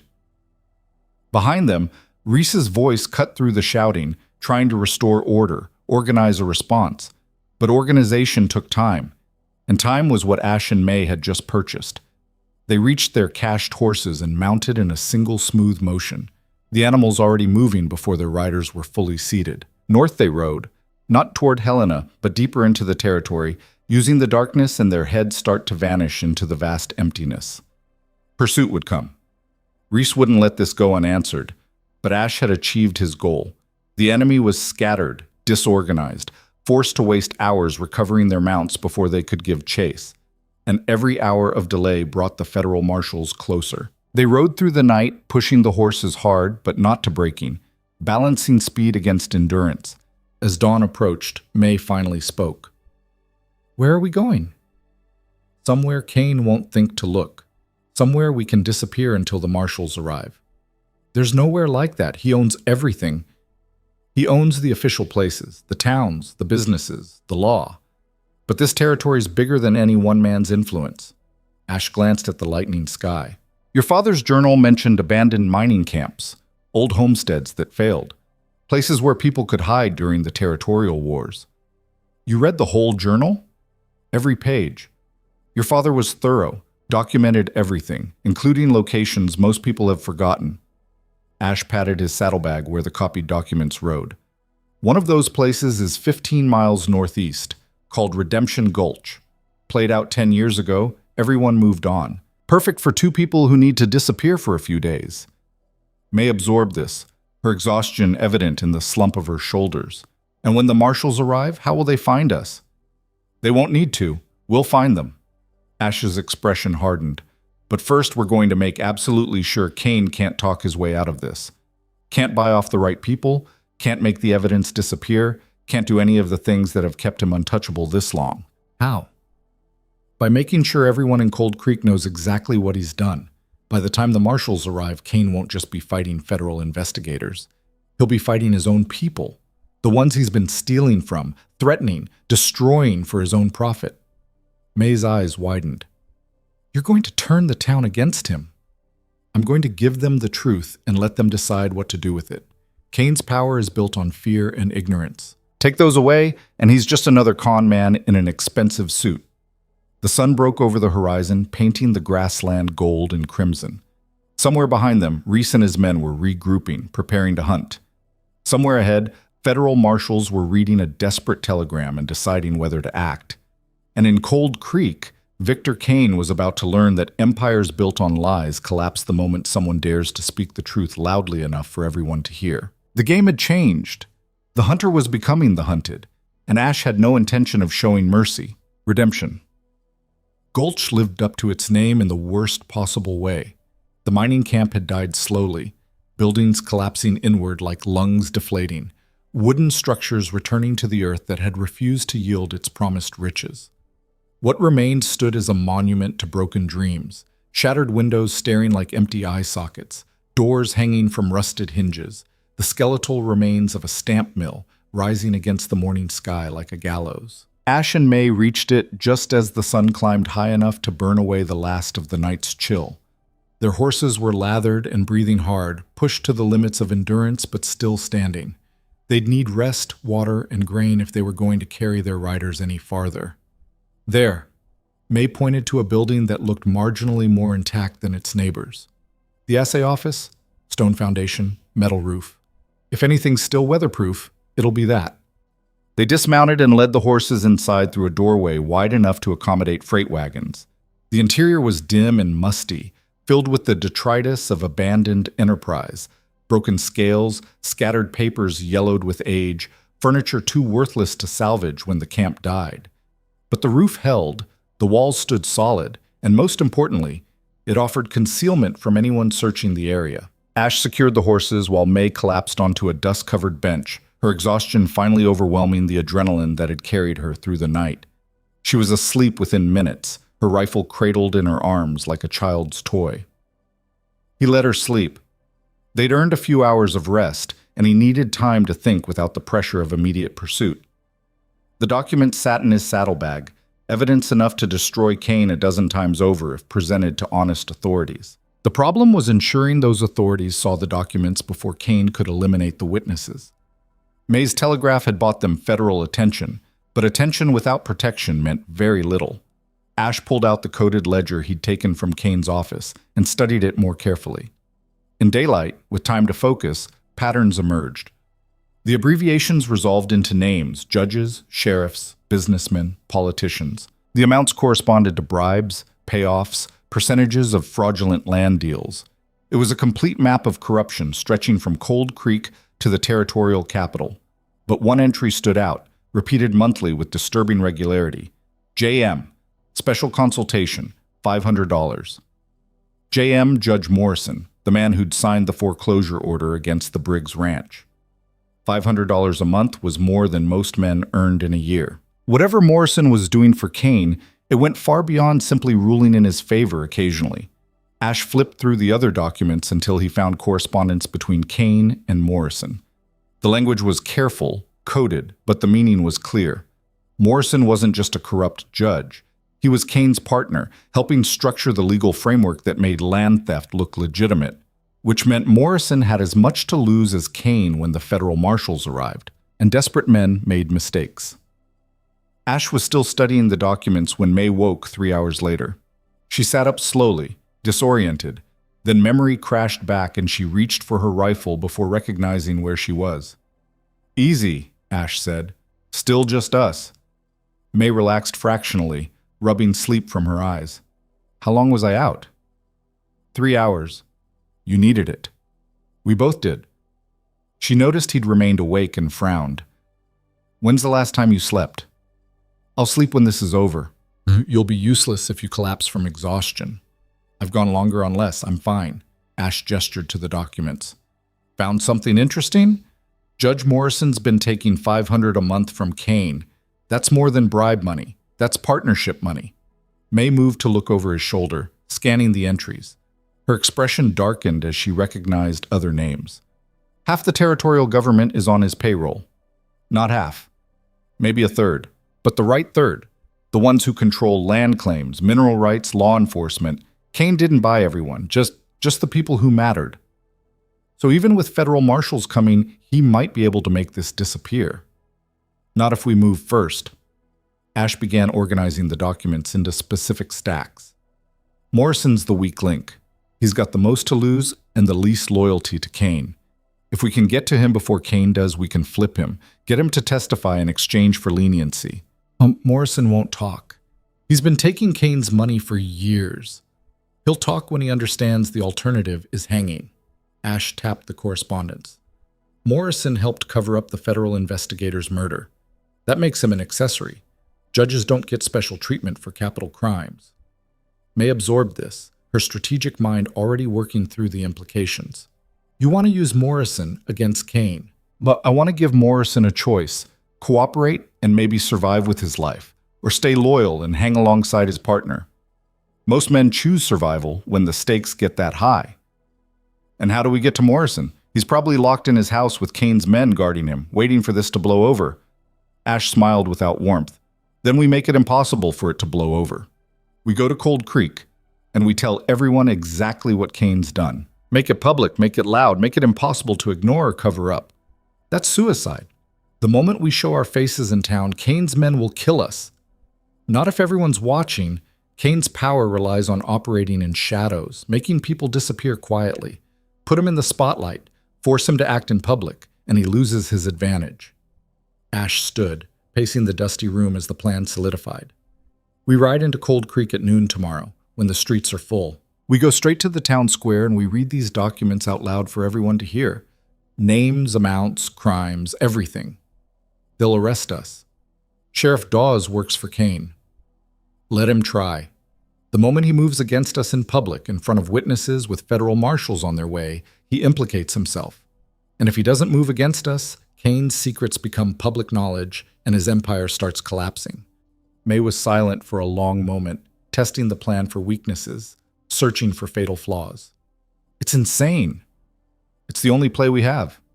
Running just delays the inevitable. Going to ground and waiting for the marshals gives Kane time to prepare his defense, hide evidence, intimidate witnesses. But if we force his hand now, publicly, he has to react without time to plan. And when he reacts? When Reese and his men come for us with guns? Then everyone sees exactly what kind of man Victor Kane really is. And watching him order murders in broad daylight tends to change how people feel about taking his money. Ash met her eyes. Your father spent 14 months documenting crimes. You spent those same months preparing to fight back. This is how we honor that, by making sure everyone knows the truth, regardless of the cost. May's jaw set with determination. All right? We do it tomorrow. But tonight, we prepare. If we're walking into Cold Creek with a target on our backs, I want to know we've done everything possible to survive it. Agreed. They spent the afternoon transforming the abandoned assay office into a makeshift headquarters. May copied the most damaging documents again, creating multiple sets that they hid in different locations throughout the ghost town. If they were killed, at least the evidence would survive for whoever came looking. Ash cleaned and loaded every weapon they had. His Colt, May's Winchester, a backup revolver he'd carried but not used. Even an old shotgun they found in one of the collapsed buildings that still functioned despite years of neglect. Ammunition was counted, distributed, prepared for rapid access. As evening approached, May cooked a spare meal over a small, nearly smokeless fire. They ate in silence, each lost in their own thoughts about what tomorrow would bring. Tell me about the war, May said finally. Ash looked up from cleaning his gun. Which one? The one that taught you to fight like this. To plan operations, turn enemies against each other, survive against impossible odds. That's not something people talk about over dinner. We might be dead tomorrow. I'd like to know who I'm dying beside. Ash studied her face in the firelight, young but hardened, exhausted but unbroken, scared but refusing to show it. She deserved truth, or at least as much truth as he could offer. Shiloh, he said quietly. Antietam, Gettysburg. The usual stops for men my age learned real quick that the side with more men doesn't always win. It's the side that makes fewer mistakes, that adapts faster, that's willing to do what's necessary when necessary. You were a soldier. I was a lot of things. Scout, sometimes. Regular, other times. The kind of work that doesn't show up in official reports. He reassembled his Colt with practiced efficiency. After the war ended officially, it kept going unofficially. Different enemy, same principles. That's when I learned you don't beat powerful men by fighting them on their terms. You change the terms, force them into situations where their advantages become liabilities. Is that what we're doing with Kane? That's exactly what we're doing. His advantage is money, influence, legal authority. But all of that only works when people believe in the system. Show them the system is rigged, that their judges are bought, and their sheriffs are criminals, and suddenly all that influence means nothing. May nodded slowly. My father used to say something similar. He'd say that tyrants only rule because good people let them, that the moment enough good people say no more, the tyrant's power evaporates. Your father was right. The hard part is being the first person to say no. That's where most resistance dies, people waiting for someone else to take the risk. He took the risk. It killed him. Yeah. Ash's voice softened. But it also brought me here. And tomorrow, we're going to finish what he started. They settled in for the night, taking turns on watch. Ash took first shift, sitting in the doorway where he could see the approaches to Redemption Gulch. The territory stretched out before him in silver moonlight, beautiful and deadly in equal measure. Somewhere out there, Reese was hunting them. Somewhere closer, Cold Creek slept under Kane's shadow, people locked in their homes, afraid to speak the truth that everyone knew but nobody dared say out loud. Tomorrow, that would change. Ash woke May at midnight for her shift. She took position in the doorway while he settled into a corner with his coat for a pillow. Sleep came surprisingly easy, the sleep of someone who'd made peace with what tomorrow might bring. He dreamed of Cold Creek burning, of May standing in the ruins with her father's journal, of federal marshals arriving to find nothing but ashes and questions. He woke before dawn with his hand on his gun, the dream's urgency still pulsing through his veins. May noticed him stirring. Bad dreams? Just dreams. They don't mean anything. My father had nightmares for months before he died. Used to wake up convinced someone was in the house, coming for us. She stared out at the graying sky. Turns out he was right to be afraid, just wrong about having time to do anything about it. We have time, not much, but enough. They broke camp as the sun rose, checking their weapons a final time, reviewing the plan until both could recite it from memory. The ride to Cold Creek would take most of the morning if they paced the horses carefully, arriving just before noon when the streets would be fullest. Before they left, Ash walked through Redemption Gulch one last time, placing the final copies of evidence in locations that would survive fire, flood, or deliberate destruction. Under a loose stone in the old church. Inside a sealed tin box buried beside the stamp mill, wrapped in oilcloth and hidden in the rafters of the most intact building. If they failed, if Kane somehow managed to kill them and destroy the evidence they carried, these copies would remain, waiting for someone honest enough to look, brave enough to act. The ride to Cold Creek was tense but uneventful. They saw no sign of Reese or his men, though that meant little. Professional hunters knew how to stay invisible until the moment they struck. They reached the outskirts of town at 11:30. Ash could feel May's tension increasing with each step closer, her body rigid in the saddle, her hand never far from her Winchester. Remember, he said quietly, we're not here to fight unless they force us. We're here to speak truth. Everything else is secondary. And if Kane forces a fight, then we make sure everyone sees who started it. They entered Cold Creek on Main Street, riding slowly, making no threatening moves. People on the boardwalk stopped and stared. Women pulled their children inside. Merchants appeared in doorways, watching with mixture of fear and fascination. Word of their arrival spread faster than they could ride. By the time they reached the town square, a crowd had gathered, perhaps 50 people, maybe more, drawn by curiosity and the electric feeling that something significant was about to happen. Ash dismounted first, helping May down. Together they walked to the center of the square where a raised platform served for public announcements and occasional entertainments. The crowd pressed closer, wary but engaged. Sheriff Dawes appeared from his office, hand on his gun, 2 deputies flanking him. That's far enough. You're both wanted for trespassing, theft, and destruction of property. Put your hands up and surrender peaceful. Not yet, Sheriff. Ash's voice carried clear across the square. We've got something to say first, something everyone here needs to hear. I'm not interested in... Victor Kane is a fraud. May's voice cut through the sheriff's protest, sharp and clear. He's stolen land through forged documents, bribed judges, murdered federal investigators, and destroyed anyone who stood against him. We have proof. Documents from his own office, ledgers showing every bribe, every illegal deal, every crime. The crowd murmured, a wave of sound that built and crashed against the buildings surrounding the square. Dawes' face reddened. That's slander. Mr. Kane is a respected businessman and your employer. Ash pulled the coded ledger from his coat. You're listed here, Sheriff. $200 a month to look the other way while his men commit crimes. Want me to read the specific entries? Dawes went pale. His hand tightened on his gun, but he didn't draw. Too many witnesses, too public. Exactly as Ash had planned. Movement from the crowd. Garrett, the barkeep, pushing forward. Is it true? About the federal investigator? It's true. May held up the correspondence.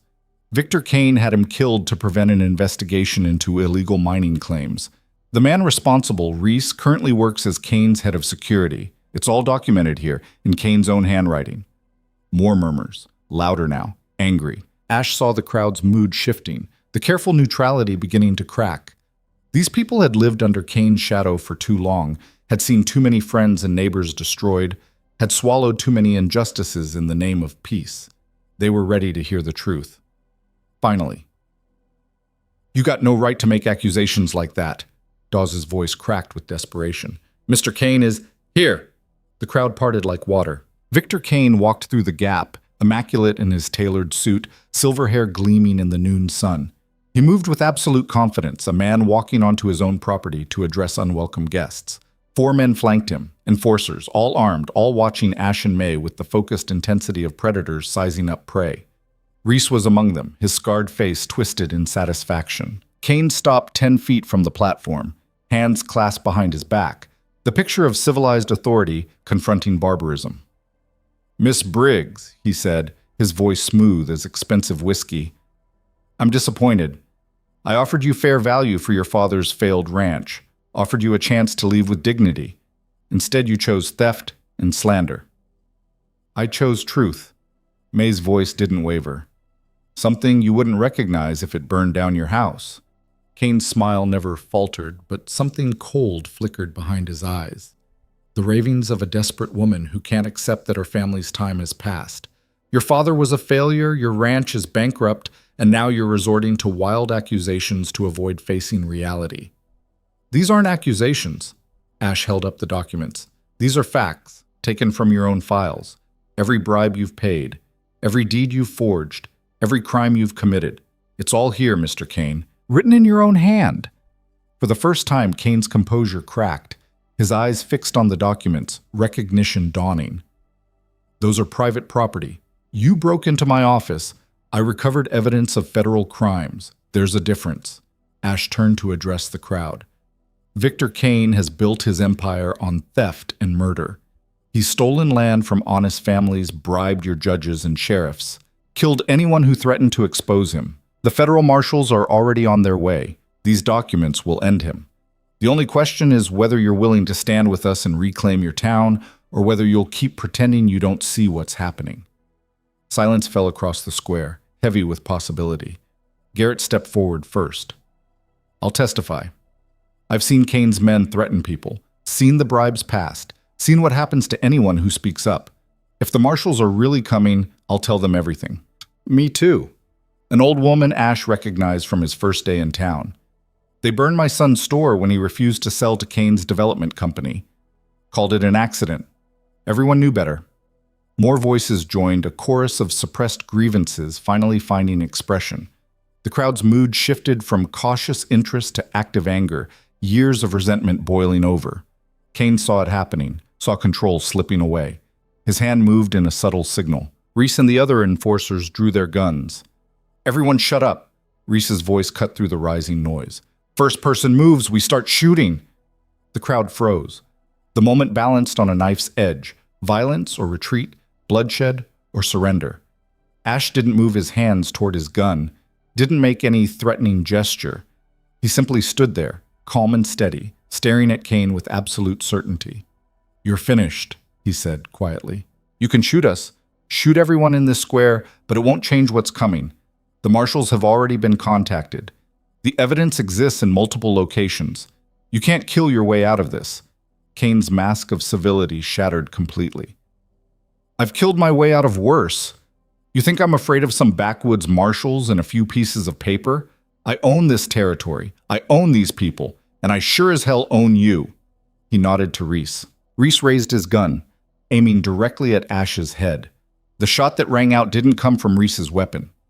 Judge Morrison stood at the edge of the crowd, holding a smoking pistol, his face ashen. Reese staggered, blood spreading across his shoulder, his gun clattering to the dirt. No more, Morrison said, his voice shaking but determined. I'm done being part of this. Kane spun toward the judge, betrayal and fury warring on his face. What are you doing? What I should have done months ago. Morrison's gun remained leveled at Kane's men. I've got a family, Kane. You threatened them to keep me in line. But if federal marshals are coming, if this is all about to collapse anyway, I'd rather cooperate than hang. You're a coward, and I'm a coward who's finally choosing survival over loyalty to a sinking ship. Morrison looked at Ash. I'll testify. Give them everything I know about the land fraud, the bribes, all of it, in exchange for immunity. That's not my call, Ash said. But I suspect the marshals will be interested in your cooperation. Kane's remaining men were looking at each other now, calculating odds, weighing options. Their employer was exposed, their leader bleeding on the ground, a crowd of angry citizens surrounding them, and federal law enforcement on the way. One by one, they lowered their weapons. Kane stood alone in the center of the square, his empire crumbling around him, his carefully constructed mask of respectability in ruins. For a long moment, nobody moved. Then Kane's hand flashed to his coat. Ash drew and fired in a single motion. The bullet took Kane in the wrist, shattering bone, sending the small pistol he'd concealed flying. Kane screamed and fell to his knees, clutching his ruined hand. It's over, Ash said, his gun still trained on Kane. Sheriff, arrest this man. Charges include land fraud, bribery, conspiracy to murder federal officers, and attempted murder just now in front of 50 witnesses. Dawes stood frozen, caught between self-preservation and long-standing allegiance. Finally, he moved forward, pulling handcuffs from his belt. His hand shook as he secured Kane's wrists. Victor Kane, Dawes said quietly, you're under arrest. The crowd erupted, not in celebration, but in the release of long-suppressed emotion. People shouted, cried, embraced. 14 months of fear and anger poured out in a cathartic wave. May stood beside Ash, tears streaming down her face. We did it. We actually did it. You did it, Ash corrected. You and your father. I just helped finish what you started. The sound of approaching horses drew everyone's attention. 4 riders appeared at the north end of Main Street wearing the distinctive badges of federal marshals. They must have been closer than Ash had estimated, perhaps already investigating the telegraph message when events in Cold Creek exploded into public view. The lead marshal dismounted, taking in the scene with experienced eyes. The wounded enforcer, the arrested businessman, the armed crowd. The documents scattered across the platform. Someone want to explain what's happening here? Ash stepped forward, holstering his weapon. Federal crimes, Marshal. Land fraud, bribery of territorial officials, murder of a federal investigator. We've got complete documentation and multiple witnesses ready to testify. The Marshal's eyes narrowed. And you are? Just passing through, but Miss Briggs here can explain everything. Ash gestured to May. Her father spent 14 months building this case before Kane's pressure killed him. She's the one who deserves credit. May moved forward, her exhaustion evident but her voice steady as she began explaining the scope of Kane's operation. The Marshal listened, asked sharp questions, examined the documents with growing interest. While they talked, Ash noticed Reese trying to crawl away through the crowd. The wounded enforcer had managed to slip away from the immediate attention, was inching toward an alley where a horse stood tied. Ash moved to intercept, but someone beat him to it. Kane, still handcuffed, deliberately stepped into Reese's path. Help me, he hissed. Get me out of here and I'll triple your pay. Get you out of the territory. Go to hell, Reese spat back. I don't work for dead men. He shoved Kane aside, hard enough to send the handcuffed man sprawling, and lunged for the horse. The Marshal's gun barked twice. Reese fell and didn't get back up. Anyone else want to run? The marshal's voice carried across the silent square. No? Good. Someone get a doctor for the wounded, and the rest of you start organizing your testimony. This is going to take a while. Ash stepped back, letting the federal authorities take control. This was their jurisdiction now, their responsibility. He'd done what he came to do. May found him at the edge of the crowd. Where will you go? Wherever the road leads next. Still got a few more territories to pass through. You could stay, help rebuild, testify at the trial, see this through to the end. You don't need me for that. You've got federal marshals, honest witnesses, enough evidence to convict Kane a dozen times over. The rest is just paperwork and justice grinding along. May was quiet for a moment. Thank you. For everything. For believing my father's letter mattered, for risking your life, for making me believe we could win. You were always going to win. You just needed someone to change the rules long enough for truth to matter more than power. Ash tipped his hat. Take care of that ranch. Your father would have wanted it to mean something again. I will. He walked to where his horse waited, aware of May watching him leave but not looking back. Some endings were cleaner without prolonged goodbyes. As he rode out of Cold Creek, the sun was beginning its descent toward the western horizon. Behind him, the town was already transforming. People emerging from homes they'd been afraid to leave, conversations happening in open street instead of whispered corners, the first tentative signs of a community reclaiming itself from fear. Victor Kane sat in the sheriff's office, handcuffed to a chair, his empire in ruins.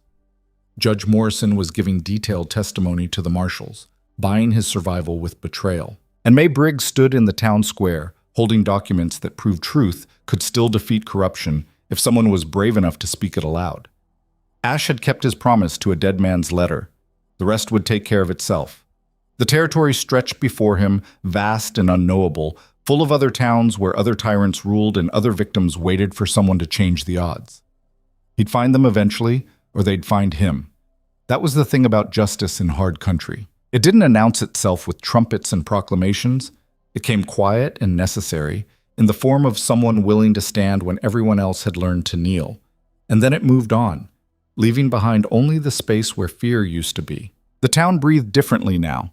Ash had only made it 3 miles out of Cold Creek when he heard the riders coming hard from behind. His hand moved instinctively to his Colt, but he recognized the lead horse before the reflex completed itself.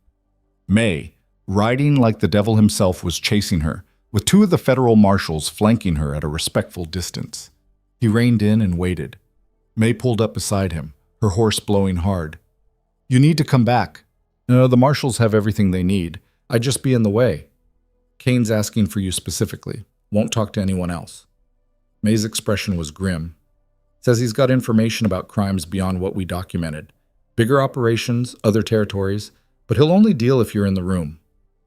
One of the marshals, a lean man with steel gray hair and eyes that had seen every variety of human evil, nodded confirmation.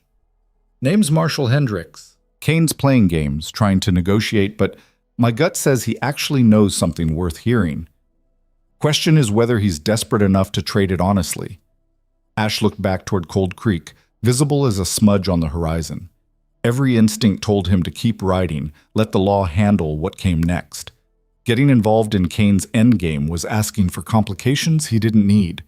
But May's eyes held a plea that went beyond words. This wasn't finished for her. Wouldn't be finished until she understood the full scope of what had destroyed her father. All right, Ash said finally. But I talked to him alone first, just me and Kane. No witnesses, no official record. He wants to play games. I'll play by his rules long enough to get the truth. Hendricks frowned. That's not procedure. Anything he says needs to be properly documented for trial. He won't say anything if you're recording it. Men like Kane need to feel like they're controlling the conversation, that they're smarter than everyone in the room. Ash turned his horse back toward town. Give me 30 minutes alone with him. After that, you can do everything by the book. They rode back to Cold Creek in silence, the afternoon sun painting long shadows across the grassland. The town square was still crowded, though the energy had shifted from confrontation to something closer to carnival. People gathered in clusters, sharing stories they'd been too afraid to tell for months, pointing out Kane's men as they were loaded into a wagon for transport to the territorial prison. Sheriff Dawes stood to the side, his badge already removed, his face carrying the haunted look of a man watching his life collapse. He'd cooperated fully once Kane was in custody, singing like a canary about every bribe and crooked deal. Self-preservation over loyalty, exactly as Ash had predicted. The sheriff's office had been converted into a makeshift headquarters for the federal marshals. Inside, Kane sat in the same chair where he'd probably sat countless times before, but now he was the prisoner rather than the power behind the throne. His wounded wrist had been bandaged, his expensive suit was dusty and blood-stained, and the silver hair that had given him such distinguished appearance was disheveled and damp with sweat. But his eyes still held calculation, still searching for angles, for leverage, for some way to turn disaster into advantage. Marshal Hendricks unlocked the door. "You've got 30 minutes. We'll be right outside." Ash entered alone. The door closed behind him with a solid click. For a long moment, neither man spoke. Kane studied Ash the way a chess player might study an unexpected move, trying to understand the strategy, searching for the counter. "You're no simple gunfighter," Kane said finally. "I figured that out too late. Bull and Terrence saw a drifter with a fast draw. I should have seen what you really were." "And what's that?" "Someone who understands how power actually works. Not through violence, but through information, leverage, timing." Kane shifted in his chair, wincing as the movement jarred his injured wrist. "The gunfight in the street was theater. What mattered was what you stole from my office, how you turned Morrison when you chose to make everything public. That's tradecraft, not luck. You didn't ask me back here for compliments. No, I asked you back because you're the only person in this town smart enough to understand the deal I'm offering." Kane leaned forward, his voice dropping to barely above a whisper. "What you've documented is just Cold Creek, one operation in one territory. But the model, the legal framework, the network of corrupt officials, the methods for converting theft into legitimate business, that's being replicated in 6 other territories. Bigger operations, more money, and people who make me look like an amateur." Ash remained motionless. "You're saying you're part of something larger." "I'm saying I'm a branch office. The main operation runs out of San Francisco, coordinated by men who never get their hands dirty, who hide behind corporations and shell companies and layers of legal protection that make what I did look crude." Kane's eyes glittered. "I can give them to you. Names, locations, documentation of operations worth millions. Enough to bring down an empire that makes my little territory look insignificant. In exchange for what? Immunity. Protective custody. A new identity somewhere east of the Mississippi where nobody knows my face." Kane's desperation was finally showing through the calculated facade. "I'm a dead man the moment word reaches San Francisco that I've been arrested. They'll send people to make sure I never testify. Kill me in custody, poison my food, arrange an accident. They've done it before." "So you're offering to betray your partners to save your own skin?" I'm offering to destroy people who would do the same to me without hesitation. There's no loyalty in this business, only mutual advantage. The moment I stopped being useful, I became a liability." Kane's voice hardened. "You want justice, real justice. Then use me to get to people who matter. Prosecuting me gets you one corrupt land developer. Using what I know gets you dozens of them, along with senators, judges, railroad magnates, men who shape policy for entire regions." Ash walked to the window, looking out at Cold Creek's main street. The town was already healing, already rebuilding the social fabric that Kane had torn apart. But Kane was right about one thing. This was just one town. One small victory in a much larger war. "Why me?" Ash asked without turning around. "Why not make this offer to the marshals directly?" "Because they'll follow protocol. Take my information, promise to consider immunity, then string me along while building their case. By the time the bureaucracy decides what to do with me, I'll be dead in a cell somewhere." Kane's chair creaked as he shifted. "But you operate outside official channels. You could make a deal happen fast, get me protection that actually means something." "I don't have that authority." "No, but May Briggs trusts you. The marshals respect you. If you tell them I'm worth keeping alive, they'll listen." Kane's voice took on an almost pleading quality. "I know what I am. I know what I've done, but I can still be useful. Isn't that worth something?" Ash turned back to face him. "You killed John Briggs as surely as if you'd put a gun to his head. You destroyed families, stole futures, murdered a federal investigator. And now you want to trade information for a comfortable retirement? I want to survive, same as everyone. Kane met his gaze without flinching. You've survived by being smarter than the people hunting you, by knowing when to fight and when to run, when to show mercy and when to kill. Don't lecture me about morality when you've got blood on your hands, too. The difference is the blood on my hands belonged to people who chose violence. The blood on yours belonged to innocents who just wanted to live their lives. Then use me to protect more innocents. Take the deal, get the information, bring down an organization that's doing in 6 territories what I did in 1. Kane's composure was cracking, genuine fear breaking through. Please, I'm offering you everything. Don't let pride or revenge blind you to the bigger picture. Ash studied the broken man before him. Victor Kane, who'd ruled Cold Creek through fear and corruption, who'd built an empire on suffering, now reduced to begging for his life. There was justice in his fall, poetry in his desperation. But there was also truth in his words. Taking down Kane solved Cold Creek's problem. Taking down his network could prevent the same story from playing out in countless other towns. I'll talk to the marshals, Ash said finally. Make your case to them officially, with everything documented. If what you're offering is as valuable as you claim, they'll have reason to keep you alive. But I won't promise immunity, and I won't guarantee protection beyond what the law provides. That's not good enough. It's all you're getting. Take it or spend whatever time you have left praying the other prisoners don't figure out you're a dead man walking. Kane's face went pale, but he nodded slowly. The fight had gone out of him, replaced by the grim acceptance of someone who'd gambled everything and lost. Ash walked to the door and knocked twice. Marshal Hendricks opened it immediately. He's ready to talk officially. Says he's got information about a larger operation, willing to trade for consideration on sentencing. Hendricks' eyebrows rose. How much larger? 6 territories, major players. If he's not lying, it's worth hearing. The marshal studied Ash's face, reading between the lines.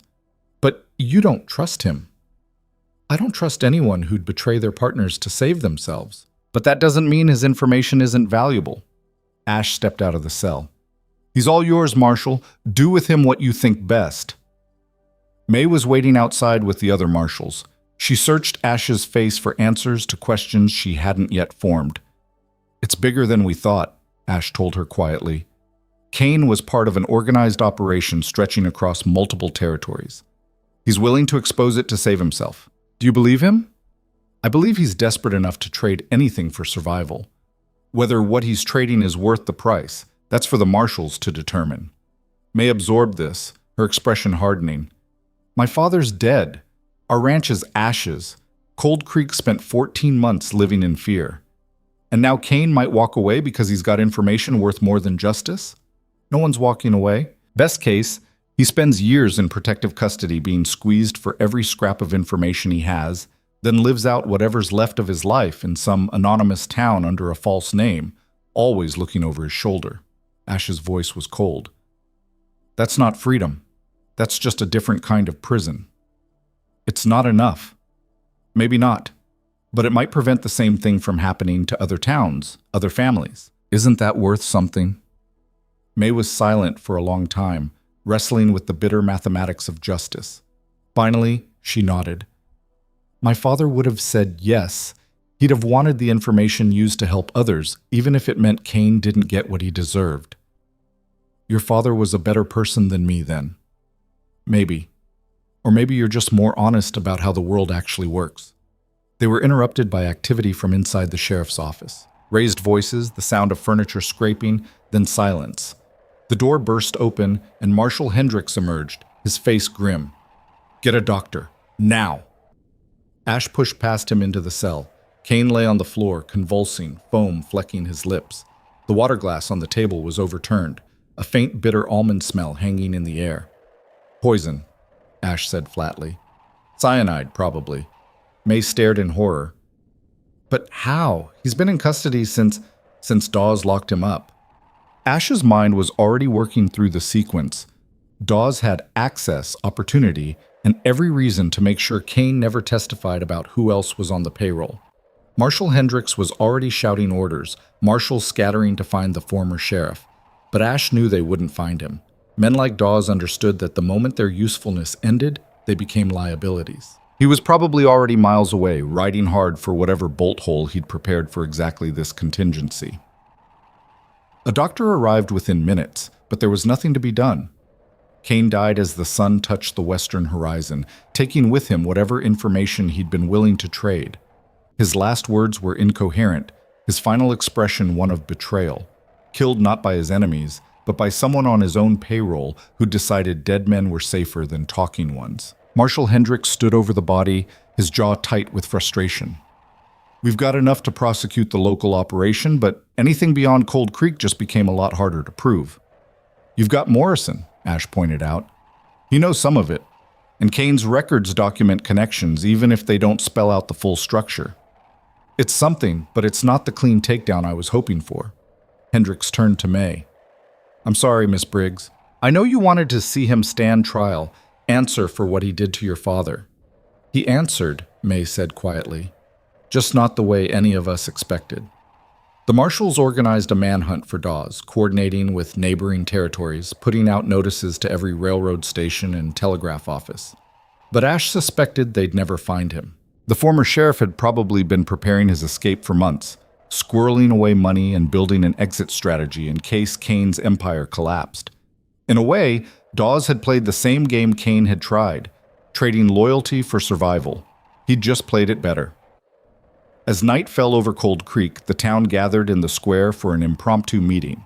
With Kane dead and Dawes missing, people needed to understand what came next, what justice would look like, how life would rebuild. Marshal Hendricks addressed the crowd with the weary authority of someone who'd seen too many of these situations. Victor Kane is dead.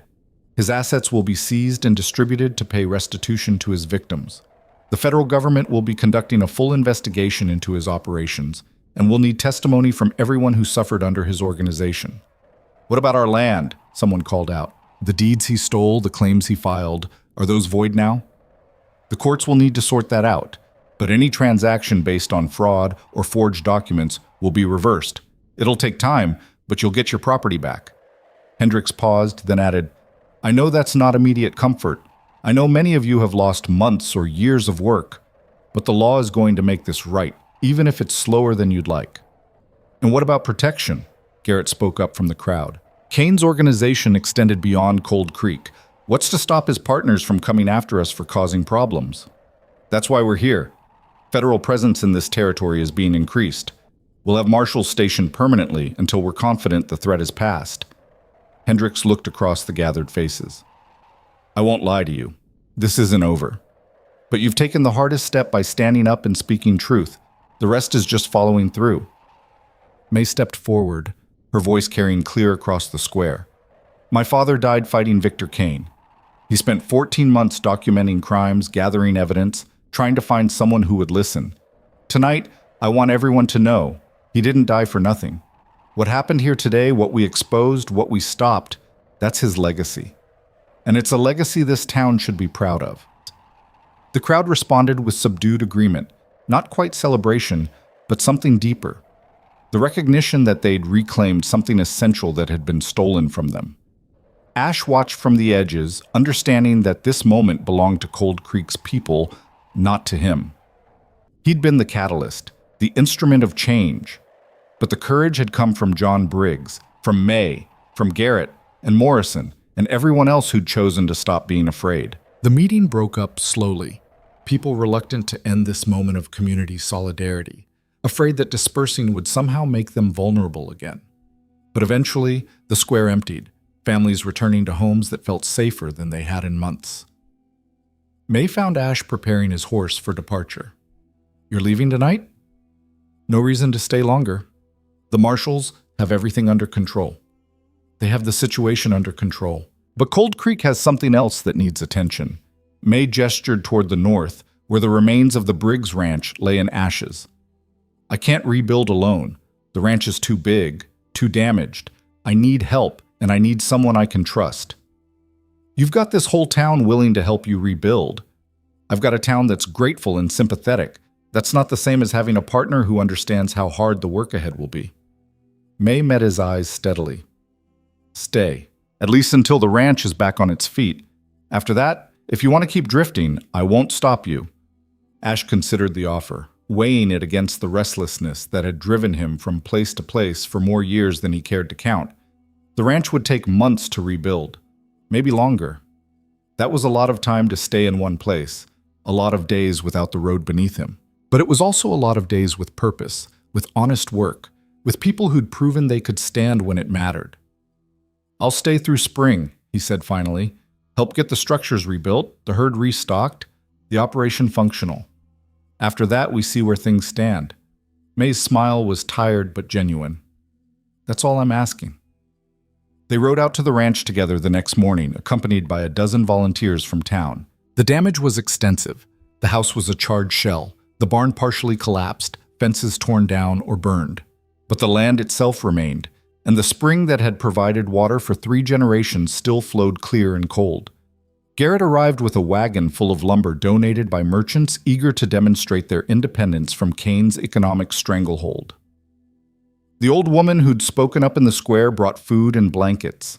Judge Morrison, seeking redemption for his complicity, arranged for legal assistance in untangling the foreclosure and restoring clear title to the property. The work was hard and slow. Days blended into weeks as they cleared debris, laid new foundations, raised walls and roofs. Ash worked alongside everyone else, his hands growing calloused in new ways, his shoulders aching from labor, different from riding or gunfighting. But there was satisfaction in it, in seeing something grow rather than watching something fall, in building rather than destroying. May proved to be a demanding taskmaster, her standards high and her patience for shortcuts non-existent. She worked harder than anyone, determined to prove that the ranch her family had built could rise from ashes stronger than before. One evening, 6 weeks into the reconstruction, they sat on the newly completed porch watching the sun set over land that was finally, legally, and completely hers. "My father would have liked you," May said quietly. "He appreciated people who did what needed doing without making a show of it." "He didn't know me." "No, but he knew what kind of person he was asking for when he wrote that letter. Someone who understood that real justice isn't always clean or legal or satisfying. Someone who could win ugly if that's what survival required." Ash sipped coffee from a tin cup, watching the day fade. "Your father was trying to protect you, leave you with something worth keeping. He succeeded. Not the way he planned, but he succeeded." May turned to look at him. "What about you? What are you protecting by always moving, never staying?" "Nothing. I'm just not built for staying still." Everyone's built for it. Some people just convince themselves otherwise because staying still means confronting things they'd rather avoid. Ash didn't respond, but something in his expression must have confirmed her guess.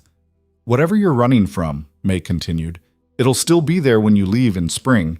The question is whether what you're running toward is worth more than what you're leaving behind here." Before Ash could answer, riders appeared on the horizon, 3 of them, moving at a careful pace, hands visible and unthreatening. As they drew closer, Ash recognized Marshal Hendricks and 2 of his deputies. The lawmen dismounted, accepting offered coffee with the easy manners of men who'd learned that frontier hospitality mattered more than official protocols. "Thought you should know," Hendricks said after the pleasantries were completed. "We found Dawes, or rather, someone else found him, and we collected what was left." "Dead?" May asked. "Very. Looked like he made it about 200 miles before someone caught up with him. Professional work, single shot to the back of the head, body positioned where it would be found quickly. Sending a message." Ash nodded slowly. "Kane's partners, eliminating loose ends. That's our assessment. We've also had 2 attempts to steal the documents you recovered from Kane's office. Both failed, but it confirms there's an organization out there very interested in making sure certain information doesn't become public. Any progress identifying them?" "Some. Morrison's been cooperating, given us names of people Kane reported to, described how the larger operation worked. We've got federal investigators now working in 3 different territories, following the threads." Hendricks paused. "But it's going to be a long investigation. These people are sophisticated, well-protected legally, and willing to kill to preserve their operation." "Why tell us this?" May asked. "Because you're witnesses. You've seen the documents, heard what Kane said before he died, experienced how the organization operates. That makes you both valuable and vulnerable." Hendricks looked between them seriously. We can offer protection if you want it. Move you somewhere else. New identities. Fresh start. No. May's answer was immediate and firm. This is my land. My home. I'm not running. Even if staying puts you at risk? Especially if staying puts me at risk. My father didn't spend 14 months fighting so I could hide when things got dangerous. Hendricks turned to Ash. What about you? I stay as long as she needs help rebuilding. After that, Ash shrugged. I've been a target before. Hasn't killed me yet. The marshal smiled without humor. Fair enough. But keep your eyes open. These people are patient and professional. They'll wait for the right opportunity, make it look natural or accidental. Don't make it easy for them. After the marshals departed, Ash and May sat in silence as full darkness settled. Somewhere in the distance, a coyote called, that same lonesome sound that had marked Ash's first night in the territory. You scared? May asked finally. Always. Fear's just information. Tells you to be careful, stay alert, plan for contingencies. That's not what I meant. I meant scared of what happens if you stay. If you let yourself build something instead of just passing through. Ash didn't answer immediately. The question touched something he'd spent years avoiding, a fear deeper than bullets or pursuit. Yeah, he admitted quietly. That scares me more than anything Kane's organization could do. May nodded, understanding. Good. Means you're human, not just the ghost everyone thinks you are. The weeks became months. Winter arrived early, blanketing the territory in snow that made heavy work of routine tasks. The ranch took shape slowly. New buildings rose. New stock filled the corrals. New fences marked boundaries that Kane had spent so long trying to erase. Cold Creek transformed around them. With Kane gone and his organization exposed, people began rebuilding not just property, but community. The saloon became a gathering place again rather than a throne room for enforcers. Merchants set their own prices instead of paying tribute to Kane's monopolies. Children played in streets that had been too dangerous for casual laughter. Judge Morrison, having turned federal witness and received immunity in exchange for comprehensive testimony, quietly left town one morning. Some said he'd gone east to start over somewhere his past wouldn't follow. Others claimed he'd been relocated by federal authorities to protect him until the larger trials concluded. Either way, Cold Creek elected a new judge, a woman from the territorial capital who'd built a reputation for uncompromising honesty. Her first act was reviewing every land claim filed during Kane's tenure, methodically untangling the web of fraud and restoration property to rightful owners. May's ranch was among the first resolved. The forged loan was voided, the foreclosure dismissed, clear title restored. She owned the land completely now, free of debt or legal entanglement. As spring approached, the ranch was fully operational again. The house stood solid and weatherproof. The barn stored hay and equipment. Cattle grazed on land that had lain empty during the long struggle with Kane. Ash knew his promised departure time was coming. He'd stayed through winter as agreed, done the work that needed doing, helped transform ashes into something viable. But the thought of leaving felt different now than it had 6 months ago. On a clear morning in early April, he found May in the barn, checking on a mare that was close to foaling. I'll be leaving tomorrow, he said without preamble. May didn't look up from examining the horse. Where to? North, probably. Montana Territory. Heard there's work for someone with my skills. There's work here. More than one person can handle alone. You've got help now. Half the town comes out every week to lend a hand. You don't need me anymore. May finally turned to face him. You're right. I don't need you. But that's not the same as not wanting you to stay. Ash met her eyes, seeing something there that went beyond gratitude or partnership. Something that spoke to months of working alongside each other, sharing meals and conversation, building not just a ranch, but something less tangible and more important. I'm not the staying kind, he said, the words feeling hollow even as he spoke them. You stayed 6 months. That's longer than you've stayed anywhere in how many years? That's different. I gave my word, saw the commitment through. And what happens when you ride out tomorrow? You think that restlessness goes away? You think the next town, the next job, the next fight will finally be the one that fills whatever hole you're trying to avoid? May's voice was gentle, but uncompromising. My father used to say that running towards something isn't the same as running from something. At some point, you have to stop long enough to figure out which one you're doing. Ash turned away, looking out at the ranch that had become familiar over winter. You deserve better than someone who spent his whole life moving, who doesn't know how to build instead of destroy. I deserve someone who's honest, who works hard, who stands when others run. Someone who helped me save my home when everyone else said it was impossible. May moved to stand beside him. You think you're not the staying kind because you've never had a reason worth staying for. Maybe you do now. The mayor chose that moment to go into labor, shifting the focus from philosophy to immediate practical necessity. They worked together with practiced efficiency. May's ranching knowledge combined with Ash's steady calm, creating the kind of partnership that didn't require words. An hour later, a healthy foal stood on wobbly legs, the mare already cleaning and bonding with her offspring. May wiped sweat from her forehead, leaving a streak of dirt across her cheek. New life. Seems like a good omen. For what?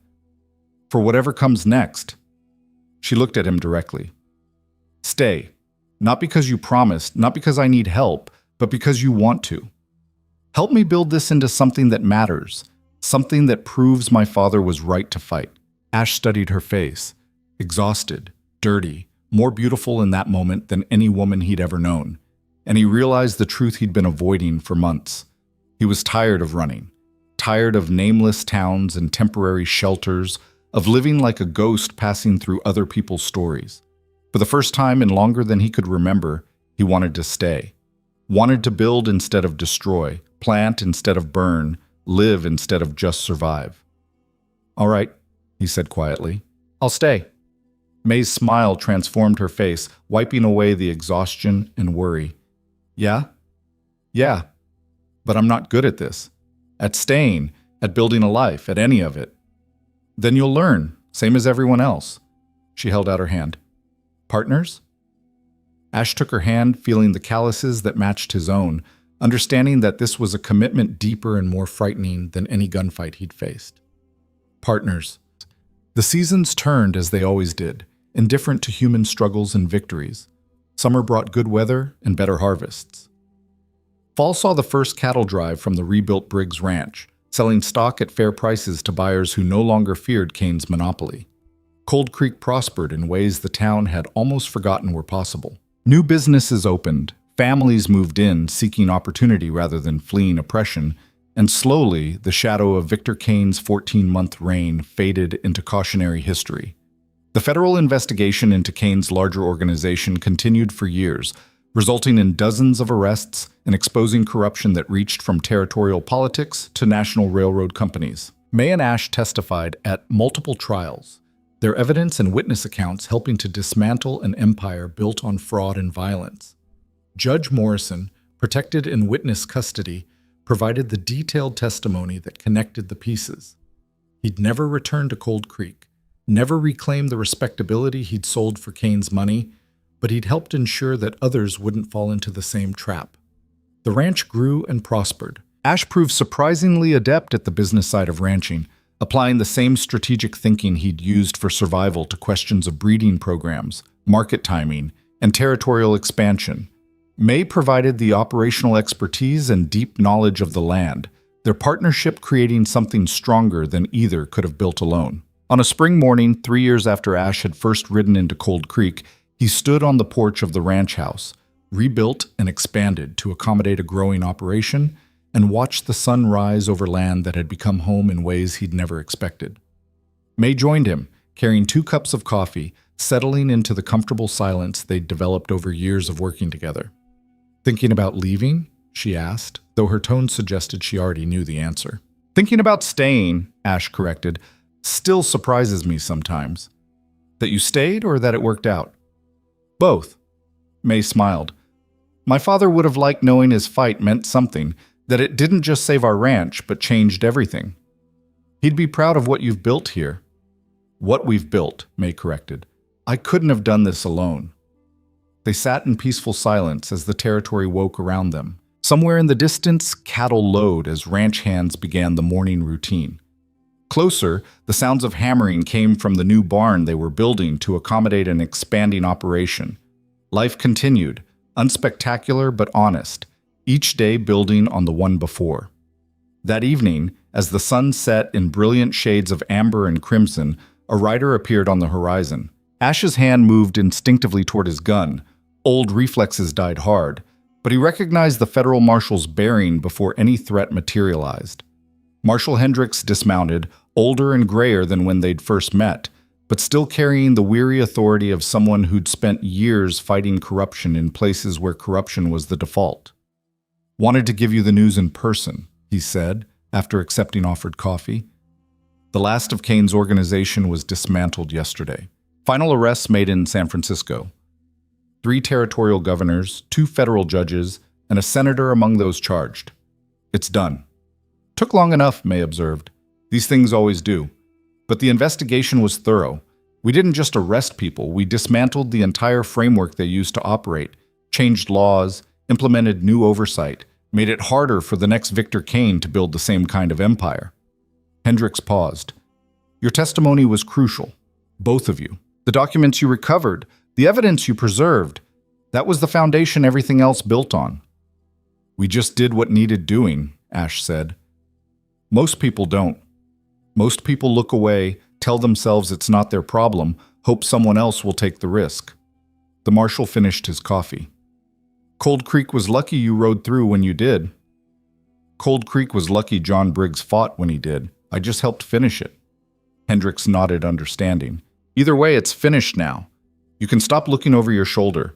The organization has no reason to come after you anymore. After the marshal departed, Ash and May stood on the porch, watching darkness claim the territory. The threat that had shadowed them for years was gone, replaced by the simpler challenges of running a ranch and building a life. We did it, May said quietly. Actually did it. Your father did it. We just made sure people knew. Don't do that. Don't minimize what you contributed. May turned to face him. You gave me back my life, my home, my future. That matters. Ash pulled her close, understanding that some debts could never be fully repaid, some gratitude could never be adequately expressed. But that was fine.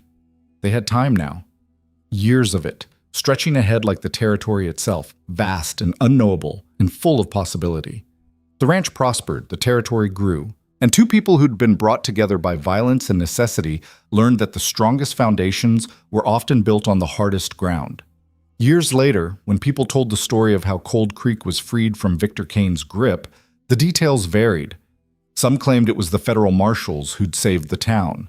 Others credited May Briggs' courage and her father's foresight. A few remembered the stranger who'd ridden in one afternoon and changed everything with 2 bullets and absolute certainty. But those who'd been there, who'd watched truth defeat corruption in a dusty town square, they knew the real story.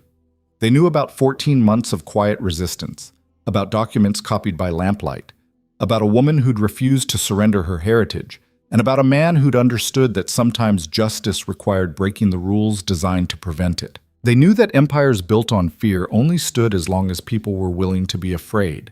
And they knew that the moment someone said no more loudly enough, long enough, with enough conviction, those empires fell just as quickly as they'd risen. Ash never became the kind of man who was comfortable staying still. Part of him always heard the call of the road, the promise of what lay beyond the horizon. But he'd learned that running towards something was better than running from it, that building was harder but more satisfying than destroying, and that home wasn't a place. It was the people you chose to stand with when everything collapsed. On quiet mornings, he'd stand on the porch and remember the day he'd ridden into Cold Creek, remember Bull and Terrence laughing as they threw whiskey on a stranger's shirt. Remember the sudden violence that had announced his arrival and the long campaign of strategy that had actually won the war. And he'd think about John Briggs, who died before seeing his fight vindicated, but whose legacy lived on in the land his daughter now owned free and clear, in the town that had reclaimed itself from fear, in the example that sometimes one person's courage was enough to change everything. The sun rose and set, as it always did, marking time in the eternal rhythm of the territory. Life continued in all its messy, complicated, beautiful mundanity. And in Cold Creek, where fear had once ruled through silence and shadow, people lived openly and honestly, their voices raised without terror, their futures theirs to build. Because one man had thrown a drink on the wrong stranger, and that stranger had understood exactly what needed to happen next. That was enough. That would always be enough.